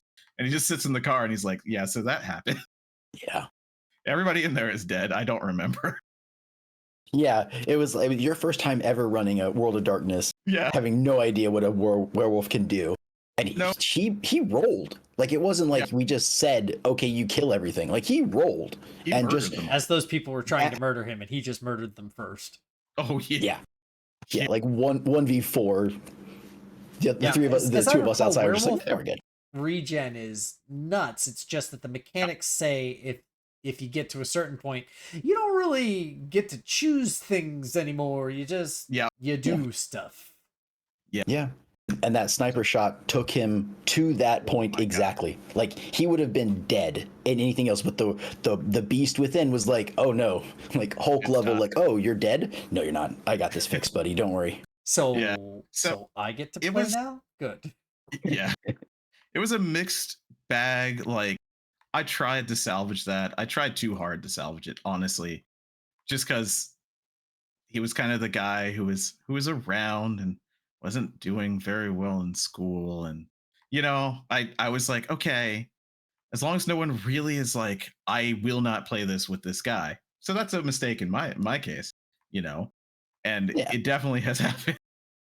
And it wasn't like he was a bad player. Well, a bad guy. Yeah.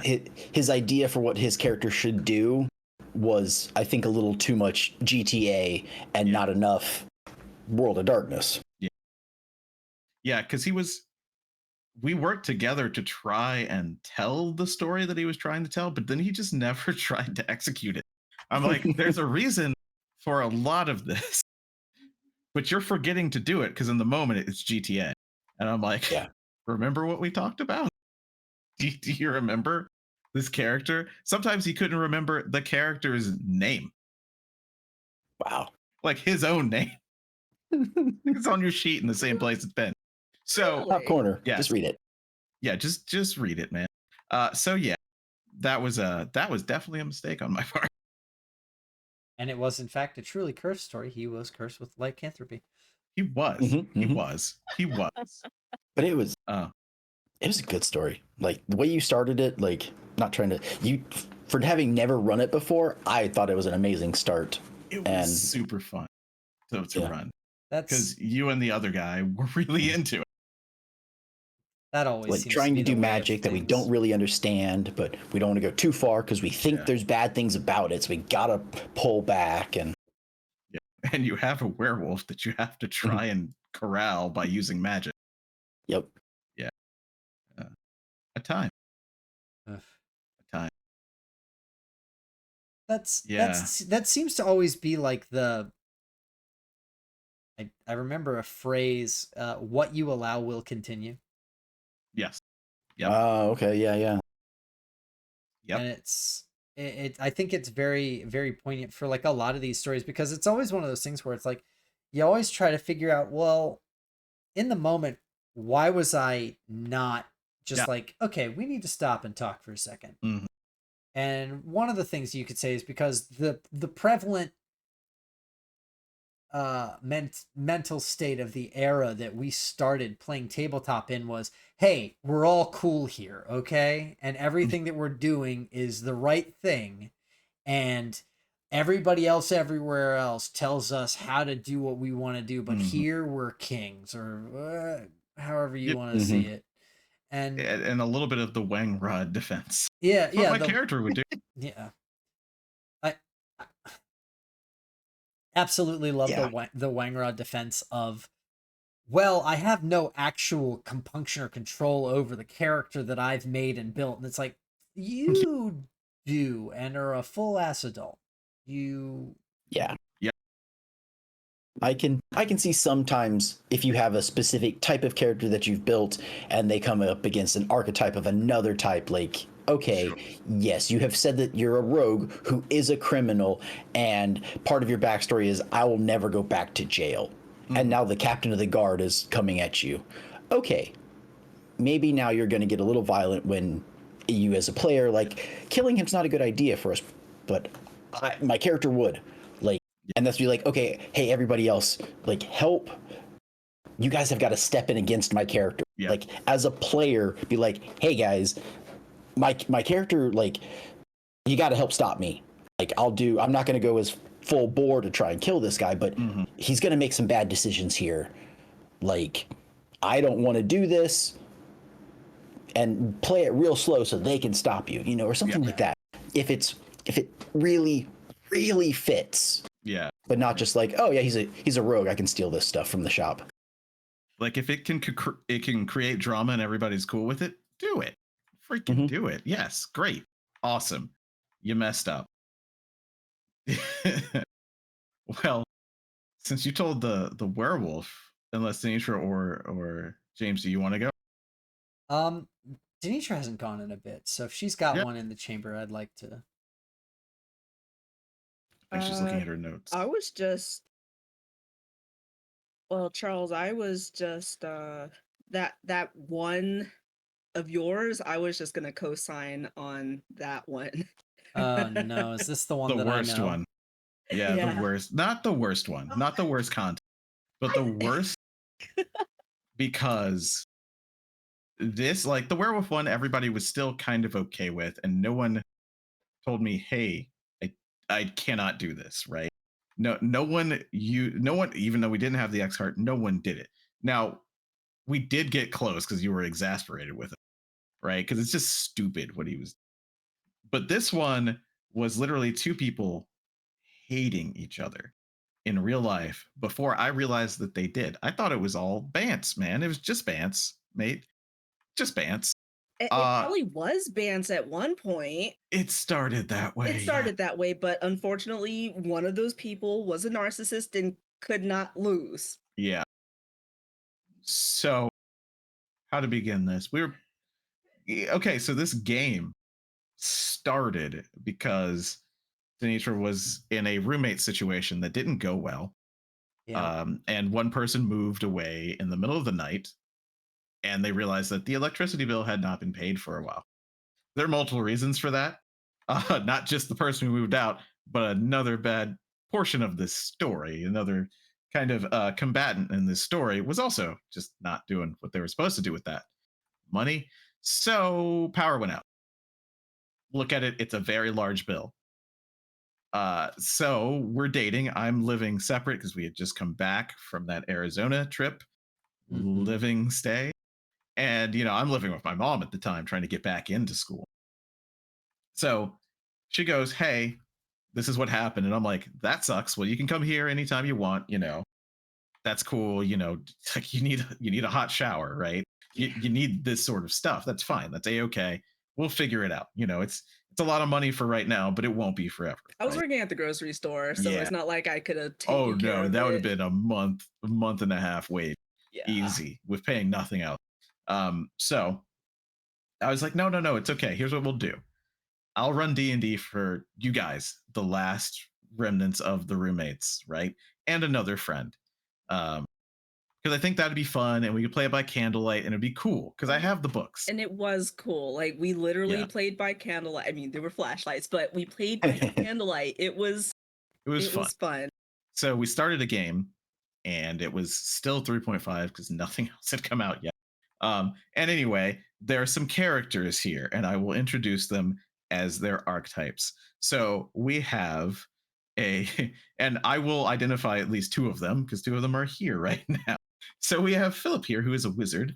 I don't remember. Were you a gnome wizard? Yes. Yes. On do the remember on the everlong quest to try and figure out how to chill beer.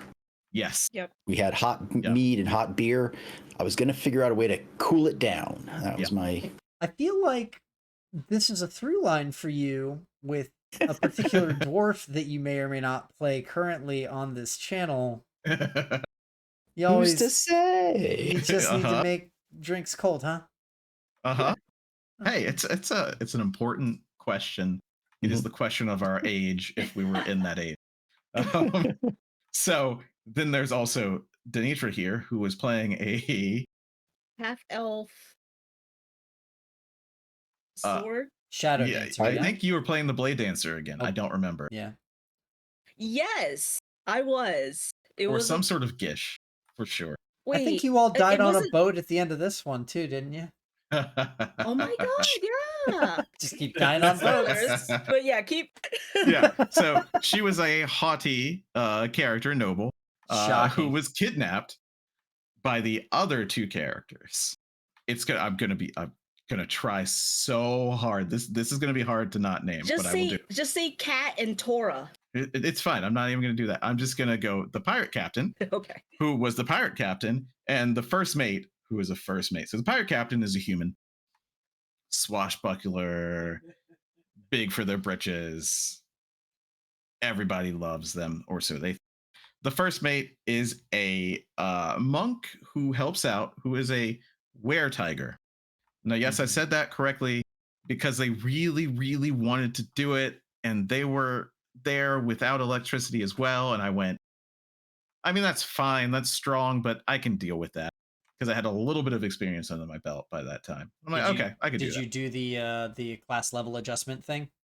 Yep, because it's 3.5. Yep. So it worked out. They weren't even too strong, I don't believe. I mean, I don't remember anymore. Absolutely. They were a monk, but Yeah, they were a monk, so cool that they did that in that era, Yeah. by the way. And the way that it actually, what is it? ACL, I want to say, adjusted class level. Yeah. Yeah. It was. Mhm. Yep. Yeah. So Yeah. So for people who don't know, I'm sorry. I just want to oh yeah, no, it's a little good. bit It's of good. D&D lore. Back in 3.5, there was something for every monster in the monster manual called an ACL. And what that was how many character levels this monster counts as if you want to play it as a character species. Mm-hmm.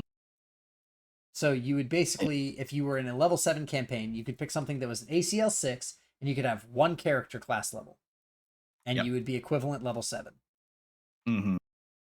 That was Yeah, fun. and so it started out really fun and funny. I gave them a job to go kidnap her, technically, because we talked about it beforehand and we thought that would be funny, that'd be good. Yeah. Everybody consented to this. This is what they're trying to do. They're trying to ransom her back. But of course, I was like, "You're going to be a party." So, unbeknownst to them, her family didn't like her in the first place. She was a Yep. She Yeah. was the half elf in a high elven family. yeah. So So they're just like, oh, she got kidnapped. Oh no, she died. I'm Oh, still alive. no. I'm right here. So dead, I can almost still hear her. Right. Yeah. So it was a fun start, and the pirate captain wanted to get a boat.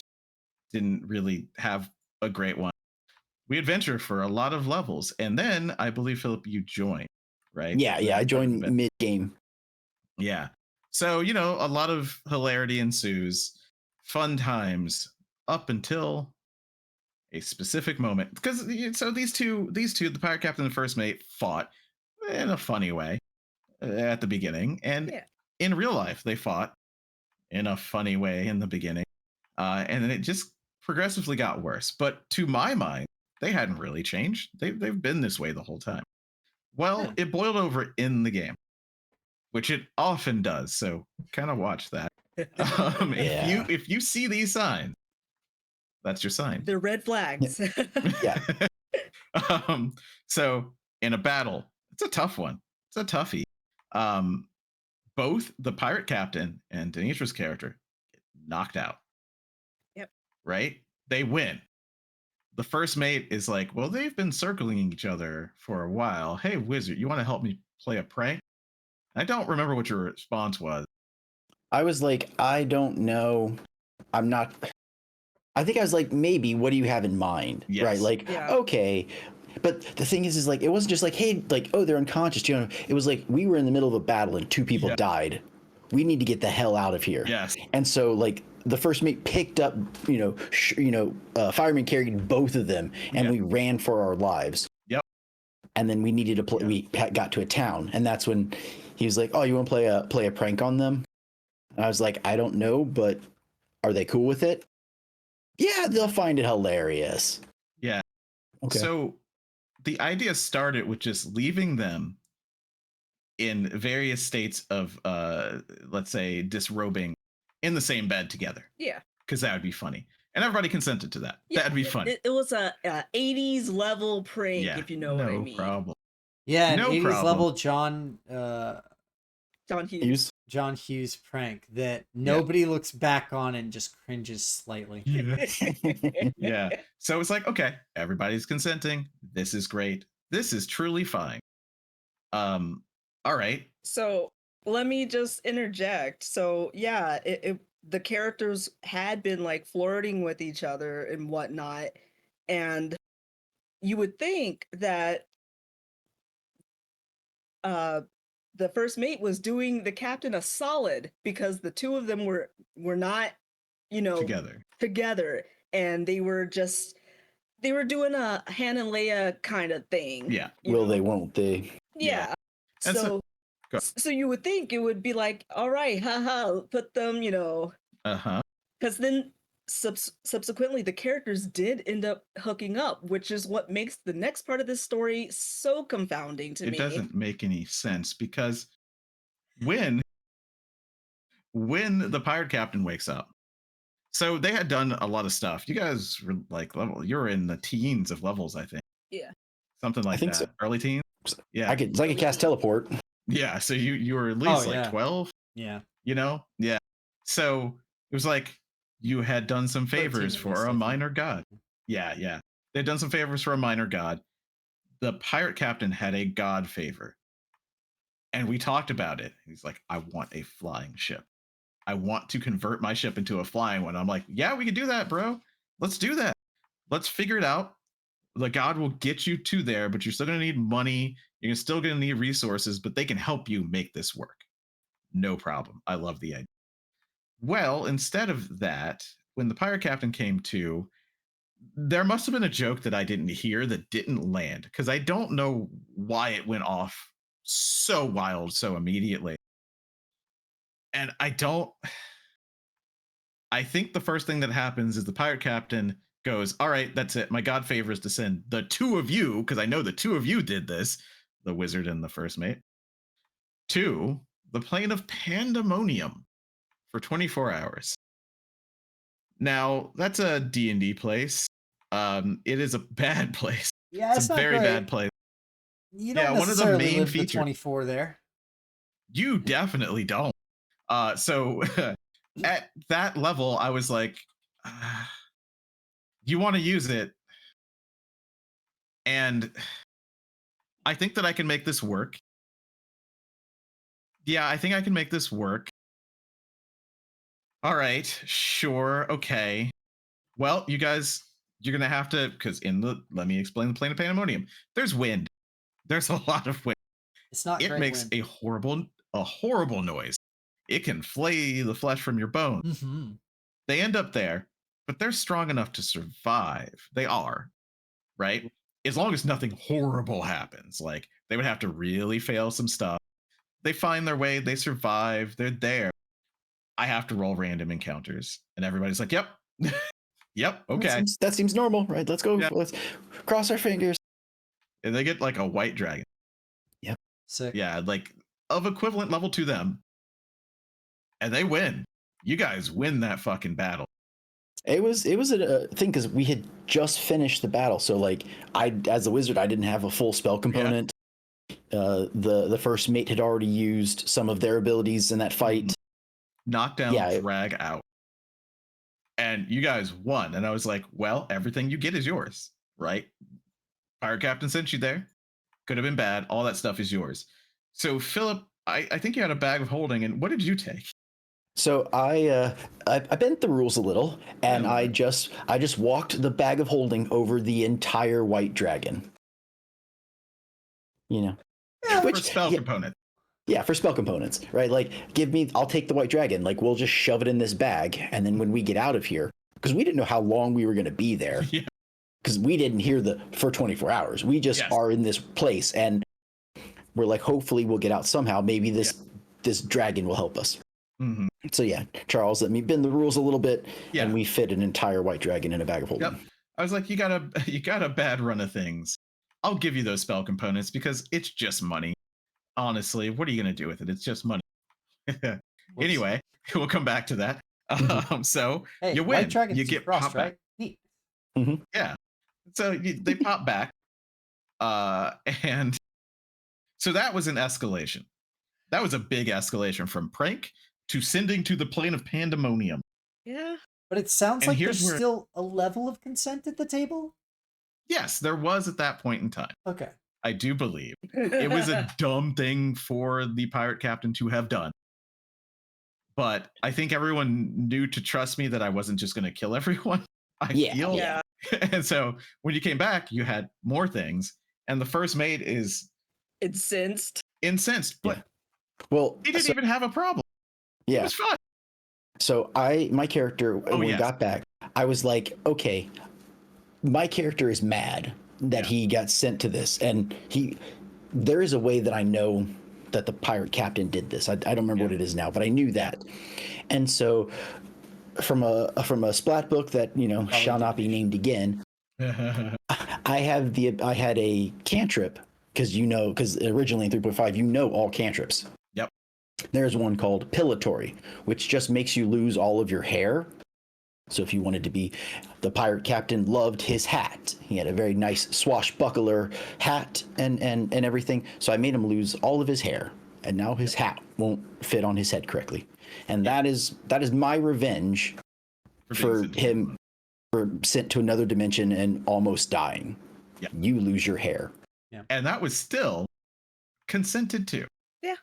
Funnily enough, that was not anything that made the pirate captain seek out revenge to the wizard at all in any way, shape, or form, which is kind of funny when you think about that because of the way pirate captain was in character. But the first mate decides to get back at them by let me sure. How do we say this on stream?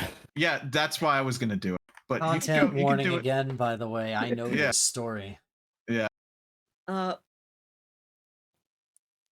Forcefully frauding. Yeah. Yeah. It was first explained as that a little dry humping to completion, and I went, no, I'm not going to do that. I don't want to have to do a pose grapple because you'll win anyway. Yeah, wear tiger. Yeah, but it turned into I am going to manually manipulate myself to completion onto this person. I know I'm laughing, but like that, it's just so out of pocket. I can't help but laugh because it's just like because we're all sitting in my living room. I had power back at this point. By that point. But we're sitting there. It was like, like what? Go ahead. And so that happened. Both completed, which is, I think, what made the captain mad. No, that was what we joked. Oh, right. What actually happened was the manual manipulation happened, right? Uh-huh. And I was like, okay, now here's the line. We are right on this line. But the pirate captain got so mad by the very idea that it was on like Donkey Kong for the rest of the entire campaign From that point on, the pirate captain looked for ways to kill the were-tiger. Knew that it wasn't going to be straight up. Can't kill this were-tiger with my fists. Yeah. So started getting silvered weapons and this and that, right? And we played for a little while after that. Yeah. And things seemed to have cooled down. Yeah. I was like, okay, somehow we averted this crisis. The pirate captain, we'll see what they do. But at some point, they decide, okay, enough is enough. Executing this fucking plan. It's over. So they proceed, and it would take a long time to go through the whole thing. So they proceed. At some point, they got a weapon, like a sword that with a command word that would. It was my weapon, and they stole. Yes, they took yes. it. They took it Yes. from my character While was you were sleeping. It was basically a sword of explosion. You know, like it would do like a force fireball basically on command word once or however many times a day. I think it was maybe twice. Not too much damage, but it would do it. Actually, it was fire. I remember that. No, it was force because the fire came in from somewhere else. So, pirate captain steals that in the middle of the night while her character is sleeping. The pirate captain barricades the door to the were-tiger's room so that the were-tiger can't get through the door, right, with a bunch of barrels and other stuff. The pirate captain sets his own ship on fire with everyone asleep in it. Pours pitch everywhere. Yep. On fire. Uses his cloak of the bat to fly straight up and points the sword down and is like, if I see the were-tiger, I'm shooting. And I'm like, you're doing what? And like everyone at the table, I don't even know how you guys were thinking at the time. I remember, like I said, I knew I had teleport. Yeah. So I was like, as soon as I realized the ship was on fire, my character's like, I want to live, teleport off. Like, best of luck, everybody.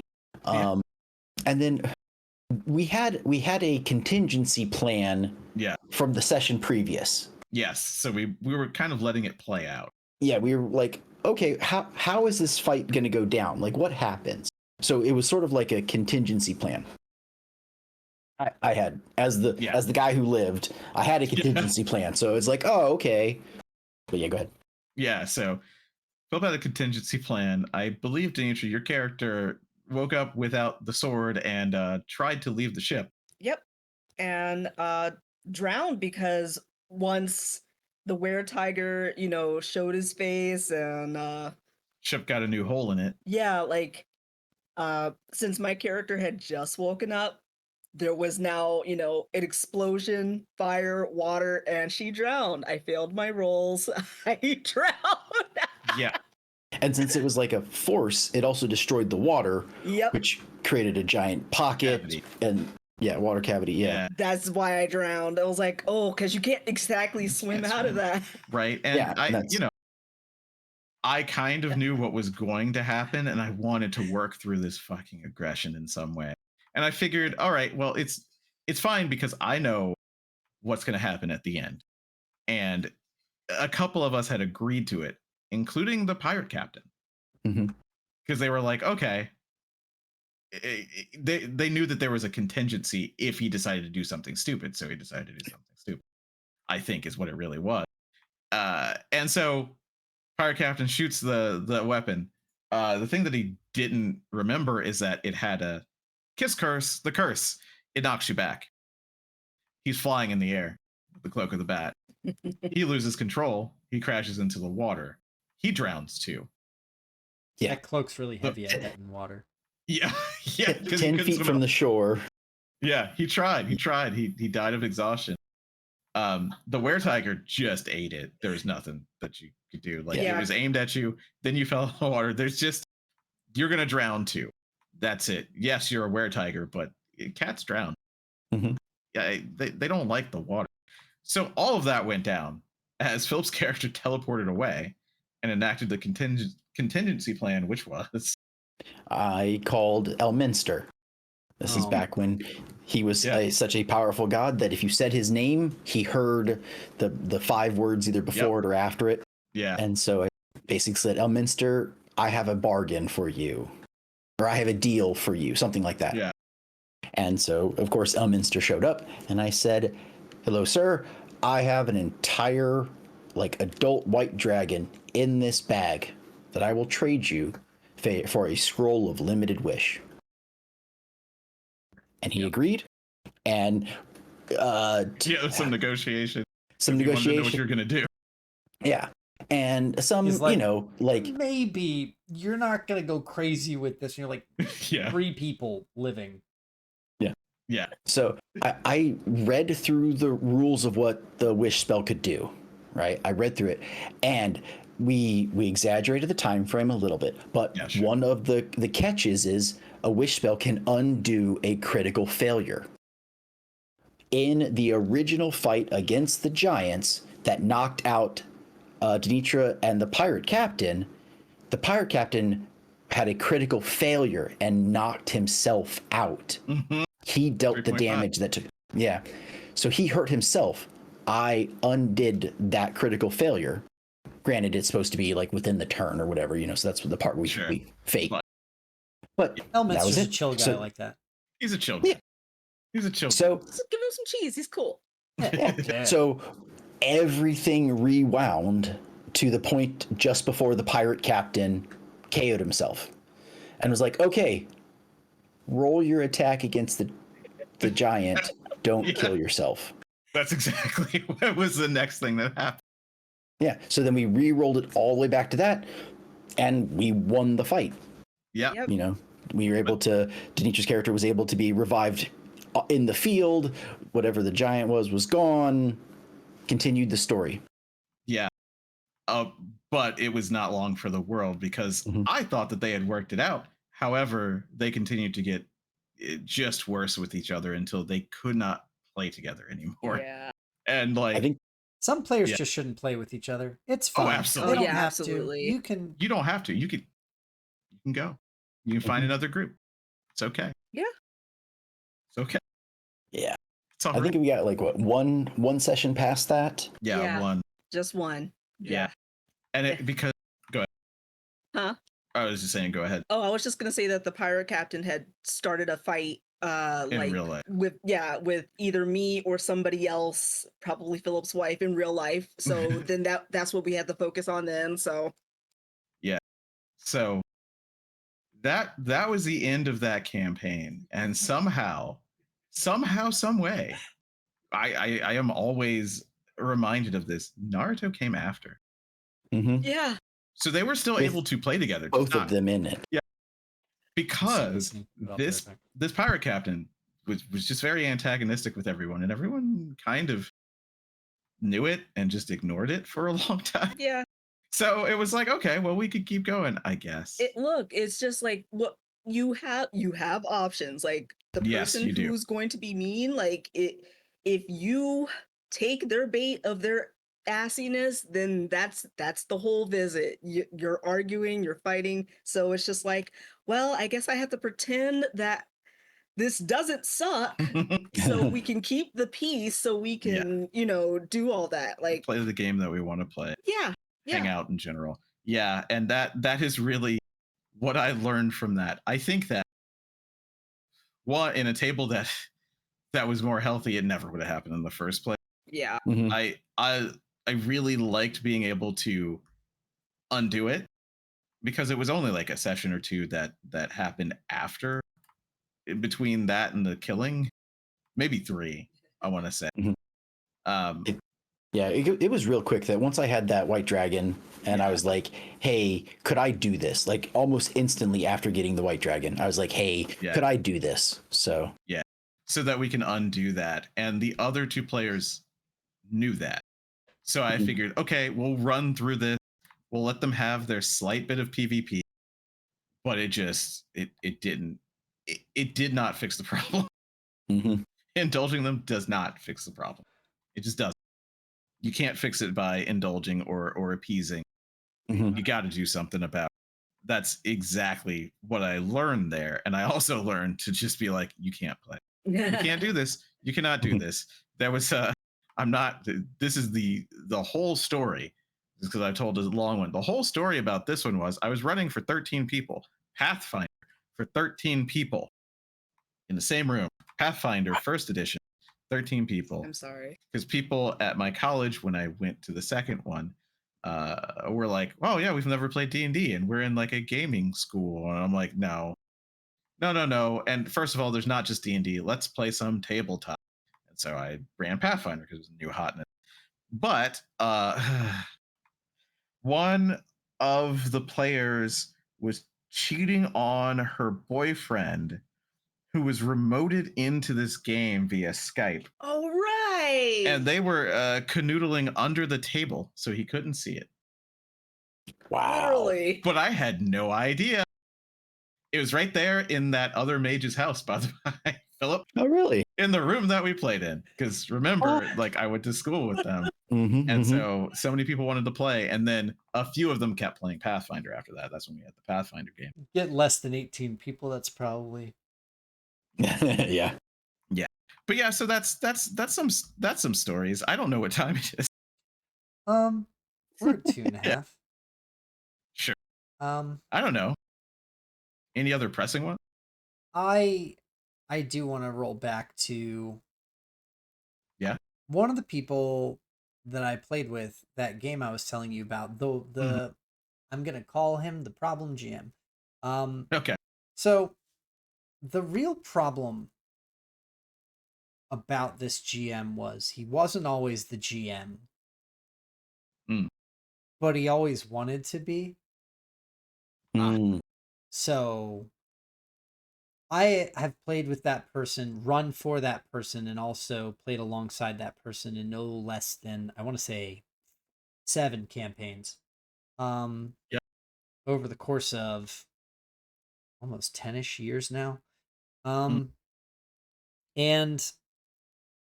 the main thing that I remember, and it's not a specific like cursed story, but it is a cursed saga. And Sure, it is yeah. whenever this person got an idea of something they wanted to do, it didn't matter to them what the entirety of the other people playing wanted. They would just go full force doing what they wanted. Of course. And when they got to the point where they were, it manifested in a lot of different ways. In a campaign that I was running in Storm King's Thunder, they ended up nearly TPKing the party because in their mind, there was a certain part in Storm King's Thunder where there's a white dragon in her hatchery, and you can deal with her, just like, make a deal with her to help you kill a giant that is there, and she will go along with you. But this guy was like, I really need to kill this dragon. And everyone's like, we really don't. That's not a thing that needs to happen. He's like, well, but evil must be punished. And I was just like, your character is neutral good. You don't even care. You're a dude who's like a pseudo-retired adventurer who's coming back from retirement, who goes out of his way to like trick people with his cleric spells, even though you're not a trickster cleric. You don't have this greater good feeling. He's like, but I feel really strongly about this right now. It's like, I feel like you just want to push a button. And so everybody talked him down from doing anything against this adult ice white dragon. That is part of a pair of white dragons. This was a home for them. And I literally went out and said, I need you to understand. If you do something to trigger an encounter with this white dragon, your party has no chance against one of its breath weapon attacks. I just want you to know that as a player, because I don't want you to come at me later and say I was being an unfair DM. I have told you this multiple times, and you understand the way that I run games is that I will have the NPCs do the most reasonable thing that they would do for each other or for the world. So if you provoke this thing after you have made a deal with it, it will not be cool with that, and you will be on thin ice with this white dragon. After they had gone through and completed the dungeon that it was and done all the things, he said, okay, I want to smash these dragon eggs. And I said, again, I would like to have the entire table have a say in this. You can't just say, well, I smash an egg and it happens. So there was like a whole 45 minutes of everyone else at the table being like, please don't do this. We don't want to do this. We want you to not do this. To the tune of him finally being like, okay, fine, I won't. And then the minute that everybody else left that room, he immediately was like, I go to smash an egg. And I say, Oh, goodness. You've been warned about this multiple times. Okay. And he does a thing to like try to smash 4 of the eggs at once. And in the rules, it says, if you do that, all the dragonlings hatch. If you mess with the eggs in any way, they are on the breach of hatching. They will. Oh, Nixie. And so Help the whelp groups. So he got an entire whelp group as an encounter, and I was like, this is not a difficult fight for you, but if you kill these dragons, the mother will know. And it was basically this entire that's just like one small thing. There was also multiple times in like other games where this player would get an idea and it didn't matter to them what anybody else wanted to do. Suddenly they had a story they wanted to tell, even though they were a player in the game, and they refused to let anybody get away from that thing. Mm-hmm. Sometimes this wasn't as problematic. Sometimes it was fun storytelling, but other times it was downright adversarial, and never in a billion years did this player ever consult any of the other players before deciding on an action. It was just so frustrating. Yeah. So, a question, if I may. I understand that you gave that player a real dragon encounter. Did they think that they would be able by themselves to not only kill all of the dragon hatchlings, but then also the 2 dragon parents?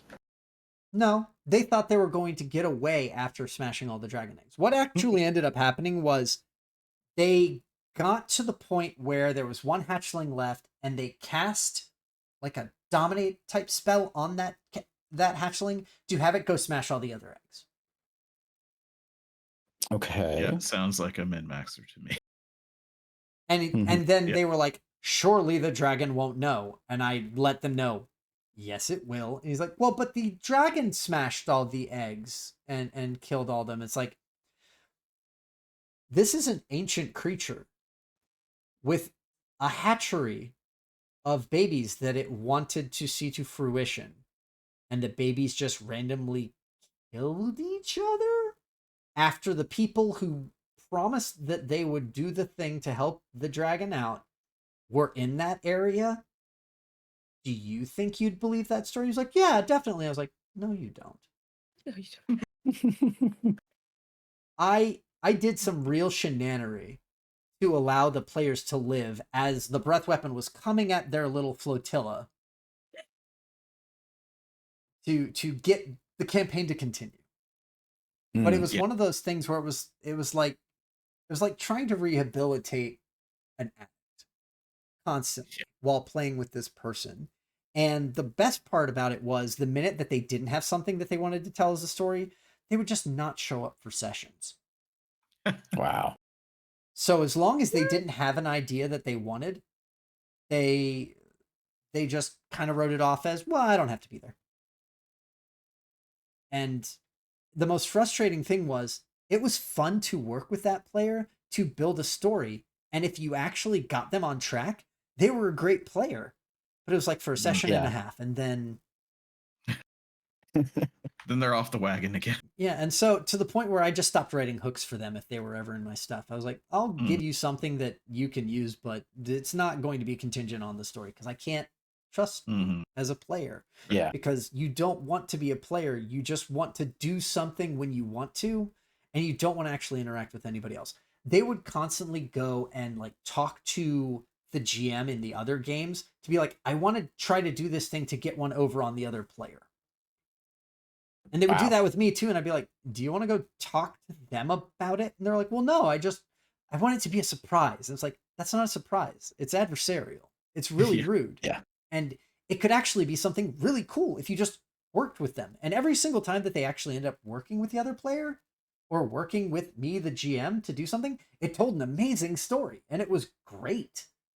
But God, that hit faded fast when they were just like, no, now I have a new crazy that I want to do. And I must out crazy the crazy. it just got to the point where they stopped showing up for sessions, and I'm happy about it. Like, Yeah. I wouldn't want to invite them back. And thankfully the group that I'm with now is not the same set of people as was originally. And it's one of those things where all of us are just kind of like, yeah, we're fine. Yeah, we're good. They don't need to show back up, and we don't need to plan for them. And whenever one of the other GMs planned for them, I was like, you shouldn't do that. And they're like, yeah. You know, these things, this why there's so many of these stories. It's because they happen. This is a game in which you have to interact with people, and people are strange at times. I'll put that very gingerly and nicely. People are strange at times. And a lot of people in the hobby can be a little extra strange. Let's just say it can happen, but you do not have to take it. You do not have to appease them. You don't have to keep the peace for no good reason. Yeah. The thing is, and there are some exceptions, but everybody playing this game is an adult. Probably. I mean, maybe not, but you are a human being and you can talk to each other about it. Yes. It's like human beings do. It's so much That's better possible.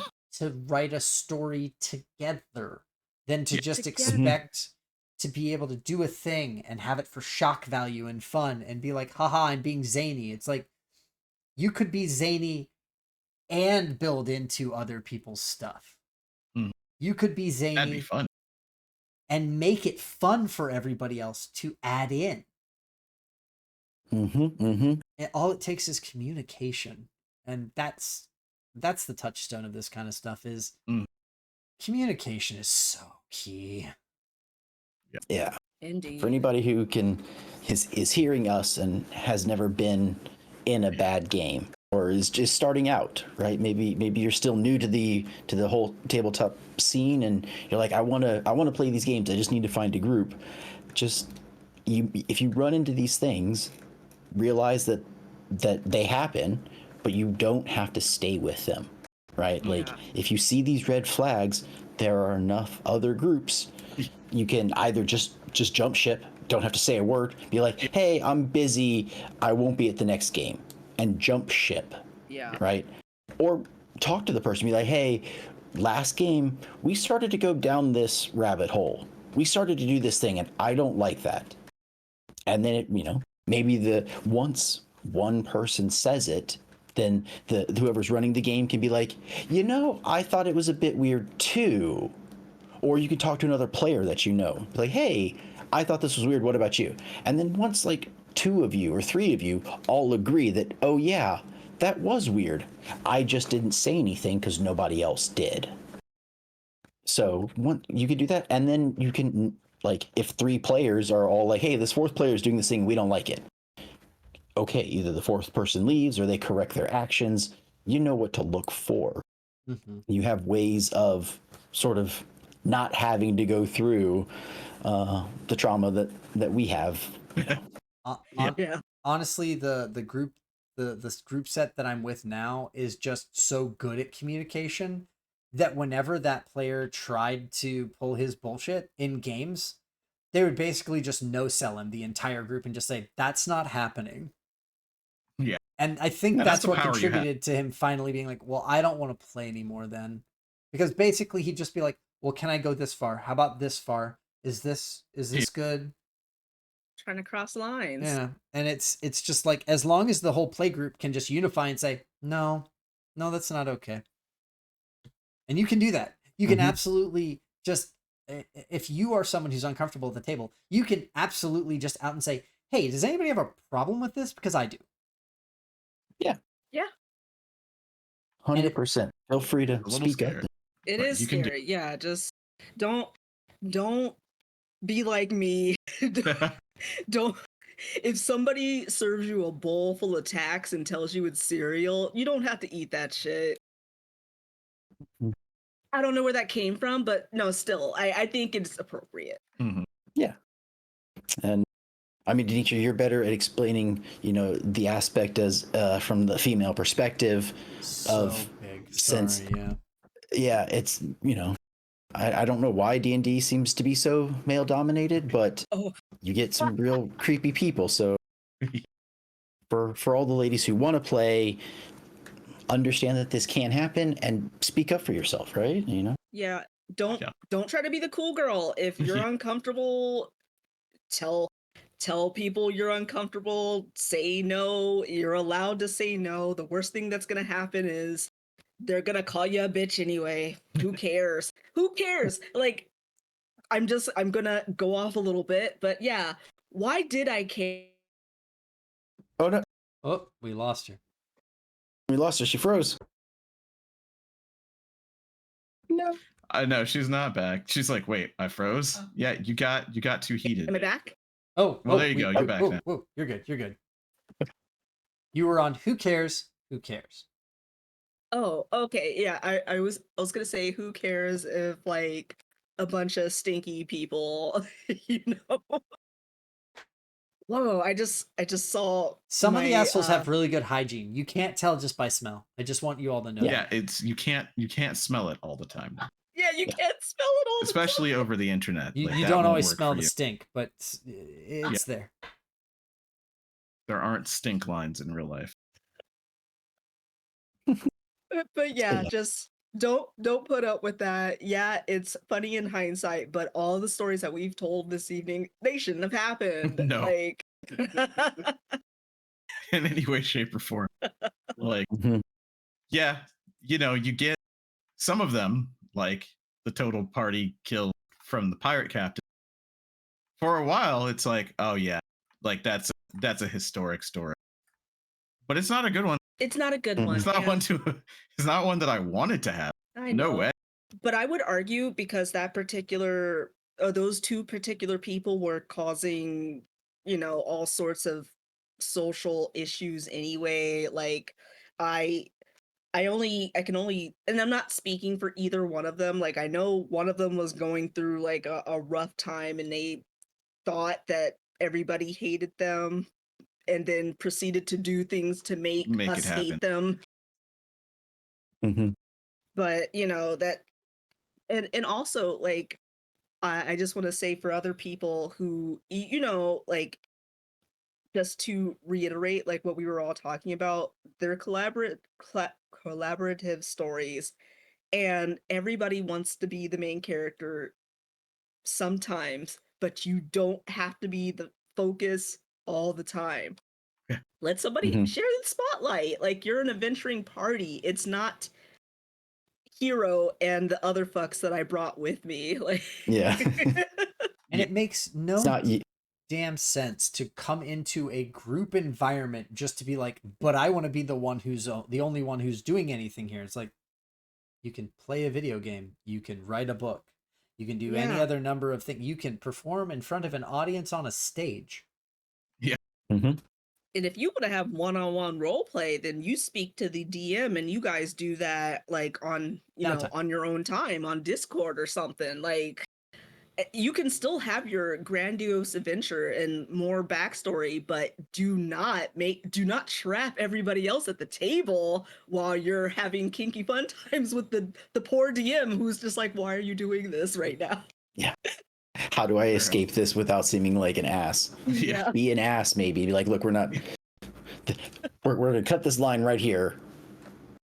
Somebody else. Star Yep. Swipe's a hell of a tool. We're all allowed to do it as a GM. Yep. Mm-hmm. Yeah, I know. I've seen some games where like the table is sort of quiet except for like maybe one or two people, and then sometimes that'll happen. Those one or two people are like, well, I guess I'm running this now, and they'll just kind of keep just kind of like keep going with it.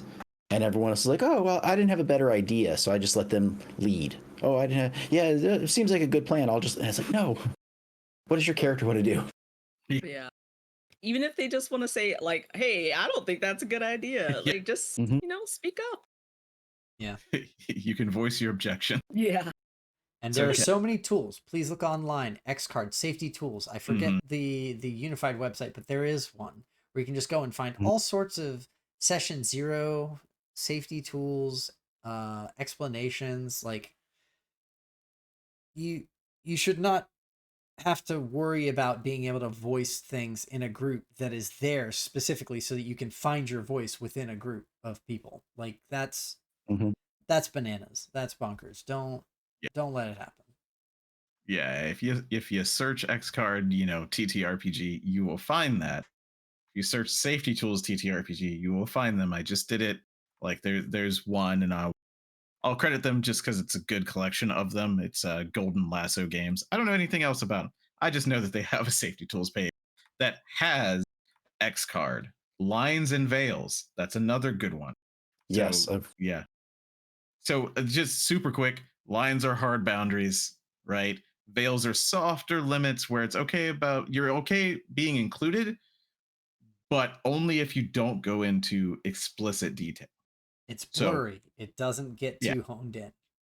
yeah, it's Yeah. like if you're okay with sexual content, but you want fade to black, that's what you're talking about as a veil, most likely. And there could be parts of that is a line. Yes, except for in these situations, that's a line. It does not get crossed. Period. Right? Yeah. You would say like sexual content is a veil. Like we can talk if they would have sexy times. Sexual assault becomes a line. It's like, nope, Yes. we're not doing. That's not something like, oh, we'll kind of talk about it. No, No. that's just not happening. Hard, And there's line. no reason not to have those discussions with people, right? Yeah. It's fine. It's fine. It may feel weird, but it's better up front than in the moment. That's for sure. Because if they react badly to it, well, you don't have to be there, do you? That is your sign again. Yeah, Get the heck and out I of there. think it's wise. I know I was in a game and they were like, hey, we're gonna are there any like lines or anything people don't want to talk about? And I was like, in my head I was like, no, I'm like, whatever, cool, because in my own head it's like, well, we're not going to talk about Right. certain types of people or these horrific crimes. Of course, that's never going to come up in this game. Why would I even need to say I don't want to do that to these people? Right? And it's like, okay, but maybe you just have to be like, yeah, just the assault part. We just need to leave that out. Even if you don't think it'll ever come up, someone else in the group may think like, oh, I've got this really cool idea for a Jedi to be turned over to a Sith. Just need a little bit of assault on that person, and the person's like, I never would have thought that was going to happen. I didn't think I needed to say let's not include that, right? Yeah. So hey, if you want to kill someone in this game, like, yeah, we will be fighting people. People are going to die.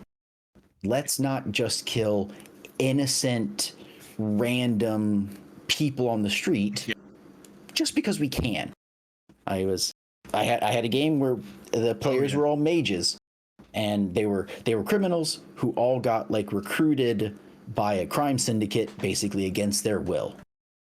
And one of the players was like, well, I'm going to be an assassin for hire. Mm-hmm. Yeah. Okay, sounds good. And then they're like, oh, hey, we're going somewhere. I'm going to kill this. Like, I was like, I can't even remember why I had it. Like, oh, this homeless person is there. Like, as in they might be a witness, or maybe they're just asking for money. And the person was like, I shoot them. Whoa, wait, what? Straight up, I'm just going to kill this random homeless beggar. I was like, whoa, why? Well, they've seen my face, or they're bothering me. And it was like, okay, that's going to create you are a professional killer. This is going to create a lot of problems for you. You know what a crime scene can do. And I tried to talk them down from it, and I'm not even sure. I don't remember what the actual outcome was. I tried to talk them down, and I don't think it happened. I think they still wanted to. Yes, from my memory, it didn't happen because someone did something. I can't remember.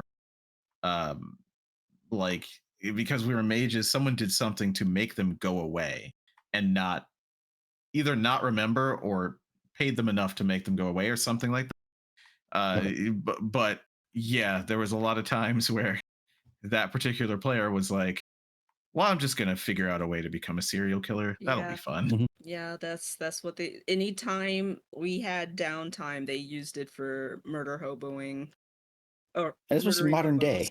Yeah. Like forensics is a real thing now. It was in that world, and it was like you're really playing with fire as a professional killer. Like, why would you do that? Especially That's since fun. they had a calling card that they would leave at all of Yeah. their murder scenes. Yes. So Box arrogant of on top of baking soda. yeah. Yeah. I forgot And about Like that. a wet Yeah. bandits thing. Yeah. Yes, like a wet bandits thing. Yeah. Yeah. It's funny because despite them, we had so much fun with that game. Yeah. Mhm. Yeah. And it didn't end in any craziness. I And it think- had the pirate captain and the were-tiger. Yeah. Just saying. Mhm. Like Yeah. I forget where in the timeline this was, I don't but remember, but yeah. I just I think remember it- being scared all the time. I was just scared all the time. that something was gonna go wrong. Yeah, like all Oh. the supernatural shit, and then I was just that. well, yes, I was scared for the character, or no, the character wasn't scared. I was scared of Frankenstein's. Oh yeah, one And- of the first monsters I threw at you. Yep, and then I was also afraid of the behavior of those two fucking up everything. I just don't remember where in the timeline it happened. Mhm. Yeah, I don't. No, it had to have been earlier because I feel like it was still during the dark times. It was Dark times. before Dark Naruto times. for sure. Yep. Because Naruto was the last one. Yeah, They were able to so it was Denitra, during the Denitra dark playing times. supernatural games, afraid of Frankensteins, zombies, spiders, but also the hubris of man. Yeah, Mhm. yeah, they're all pretty bad. Yeah. So yeah, it happens and it happens repeatedly because you were talking about the person in your group who kept doing it, right? Yeah. We were just talking about that. And like it'll happen as long as you allow it to. Mhm. And at some point, it's like Preach always says, just leave a bad guild. Just leave Yeah. if you have to. It's a trap guild. It's a Yeah. trap group. Yeah. Get out of there. It's a trap sometimes. And you Mhm, just have to mhm. recognize the flags and move on. So Yeah, 100%. And also like don't feel like ashamed of like if you've seen a bad thing and you're like, well, maybe it'll get better. Like, well, I've already put this much time into it. Like, don't stick with it if it's not fun. Don't think like it'll get better later, right? Like even find better, one that's good now. I'm gonna just go ahead and say the quiet part out loud here. If you like all the other people in that group, but you don't like that one person, even if they're the person running it, or maybe you don't like half the group, but you like the other half, steal the part you like. Just like when you're running a game and you have things that you enjoy and you put it in, you can steal the parts you like and put them in your own game. And Mhm. then you can have a nice time. Yeah. Mm-hmm. Yeah. Talk to the people you like playing with and see if maybe like they want to form a different group, Yeah. different game or a different genre or whatever, but try something different with different people. Yeah. Yeah.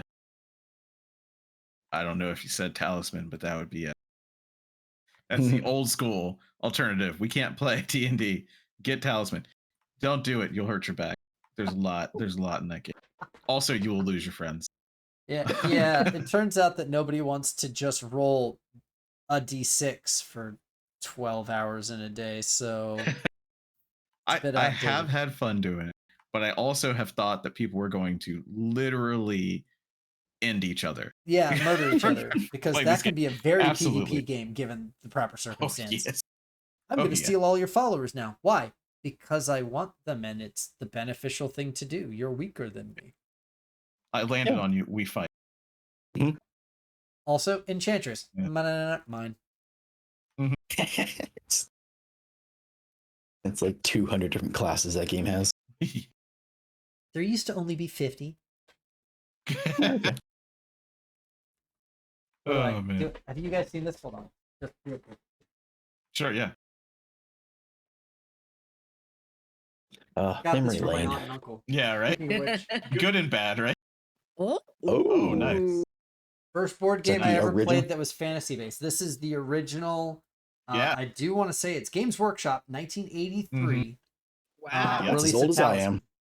Talisman. It is Wow. slightly older than I am. It's my age. Yeah. Wow. That is original in box. They said, Nice. "Hey, James, is there anything you'd ever want from us?" And I was like, "I would love your Talisman game." And they said, "Fine, but you have to play it with us once a year." And I was like, speaking of which, I do need to schedule with them to do a board game time around holidays. So that's good to Yeah. remember. There you Cool. See, it isn't all bad. No, No, not at all. dusty. Not laminated, this box, not like the new stuff. Mhm. I have a newer Yeah, version exactly. of it too, but I'm very proud of this because this is, I like to see that as a starting point for when I started understanding that I want to roll Mhm. dice and kill monsters. So, Yep. Nice. but yeah, I wish I knew or remembered where I first learned of D&D to be like, I want to do this. I remember learning about like White Wolf's games from a comic shop that we used to go to because we would hang out there Sunday afternoon, and then Sunday evening they would run Vampire, and so that's where I learned about that. And they sold the rule books and all that kind of stuff. Yeah. But I wish, just one of those things. I've forgotten where I learned about it, and I wish I hadn't. too old, Yeah, too it's old tough. to remember. Mm-hmm. It's tough. Like, I only distinctly remember because kind of it was a bad time. There were some good times. I mean, The like, trauma, even though it it's was what only 3, binds us all. even though there's only 3 sessions of that first time where I got stepped on to death by a giant, to be accurate, as a club. But anyway, there was a couple good bits, and we had some fun at the table. But yeah, it was that one was the least bad of all of the stories that I personally told. That's for sure. Yeah, it was like, okay, well, it's weird that you want me to be a drow. Oh, you have a trap for me. Okay, amazing. That's cool. I've been skamazed. Of course, of course. Mhm. Yeah. Well, thank goodness that it's not as bad as it used to be to try to find a group of people who want to play games like this, to the point where it's actually pretty cool now. So, Yeah, it's pretty all right. I It's would pretty say. all right. Yeah. I mean, So. there's still stuff happening, but like we were saying, you gotta talk about it. You gotta set boundaries. You gotta. Oh, I just meant for us personally. The world's still a hell. Oh yeah, personally, Oh yeah. sure. That's yeah, still a hellscape. But that's yeah, very true. yeah. I went from not wanting to ever play any tabletops again ever to, playing every other week with my friends and enjoying it and thinking about other character concepts and whatnot. So yes, to reiterate what we were talking about earlier, it does get better. You just, if you see shit, you just keep on walking until there's no more shit. Just keep moving forward. That's how you get through hell. Yeah. Love Myrna, by the way, still to this day. So infatuated with your weird angry barbarian. He went to college. Yeah, she did. Yeah. She did. All right. Well, Denitra said it's not going to be a 4-hour stream, and it's already a 3-hour stream. So I feel like, for your sake, I will go ahead and I'll throw in the towel so that I can make you an honest woman. Release us from our prison. Yeah, just for now. I suppose I'll hit the release button, but everybody, thanks day for we're gonna find talking.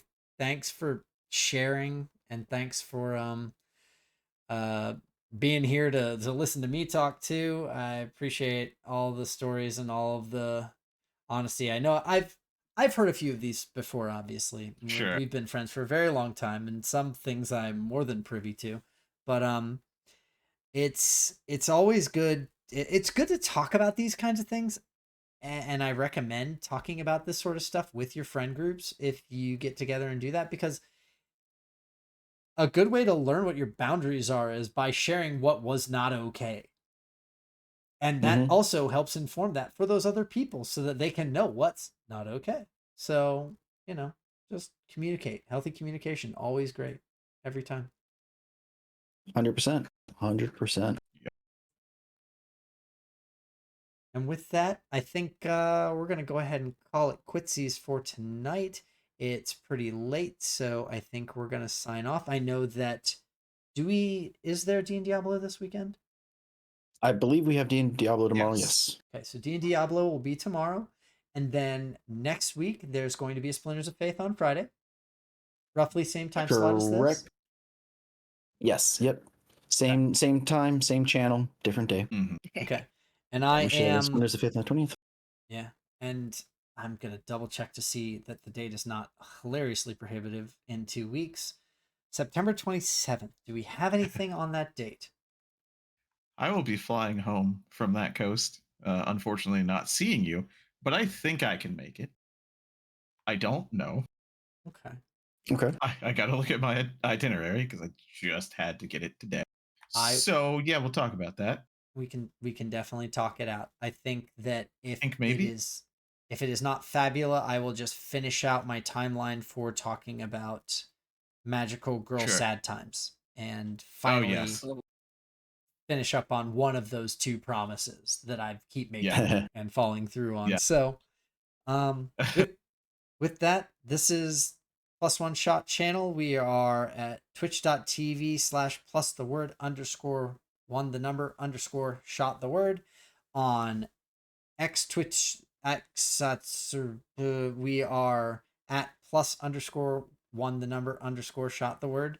And we will be on this Twitch channel and on our YouTube channel, and keep playing games as friends and keep talking about the games that we have played and the games we want to play and the games that we're going to play in the future. So, thanks everybody for joining me. I've been James. That's been Charles. That's been Denitra. That's been Philip. Everybody have a great night and enjoy Bye, play. everybody. See ya.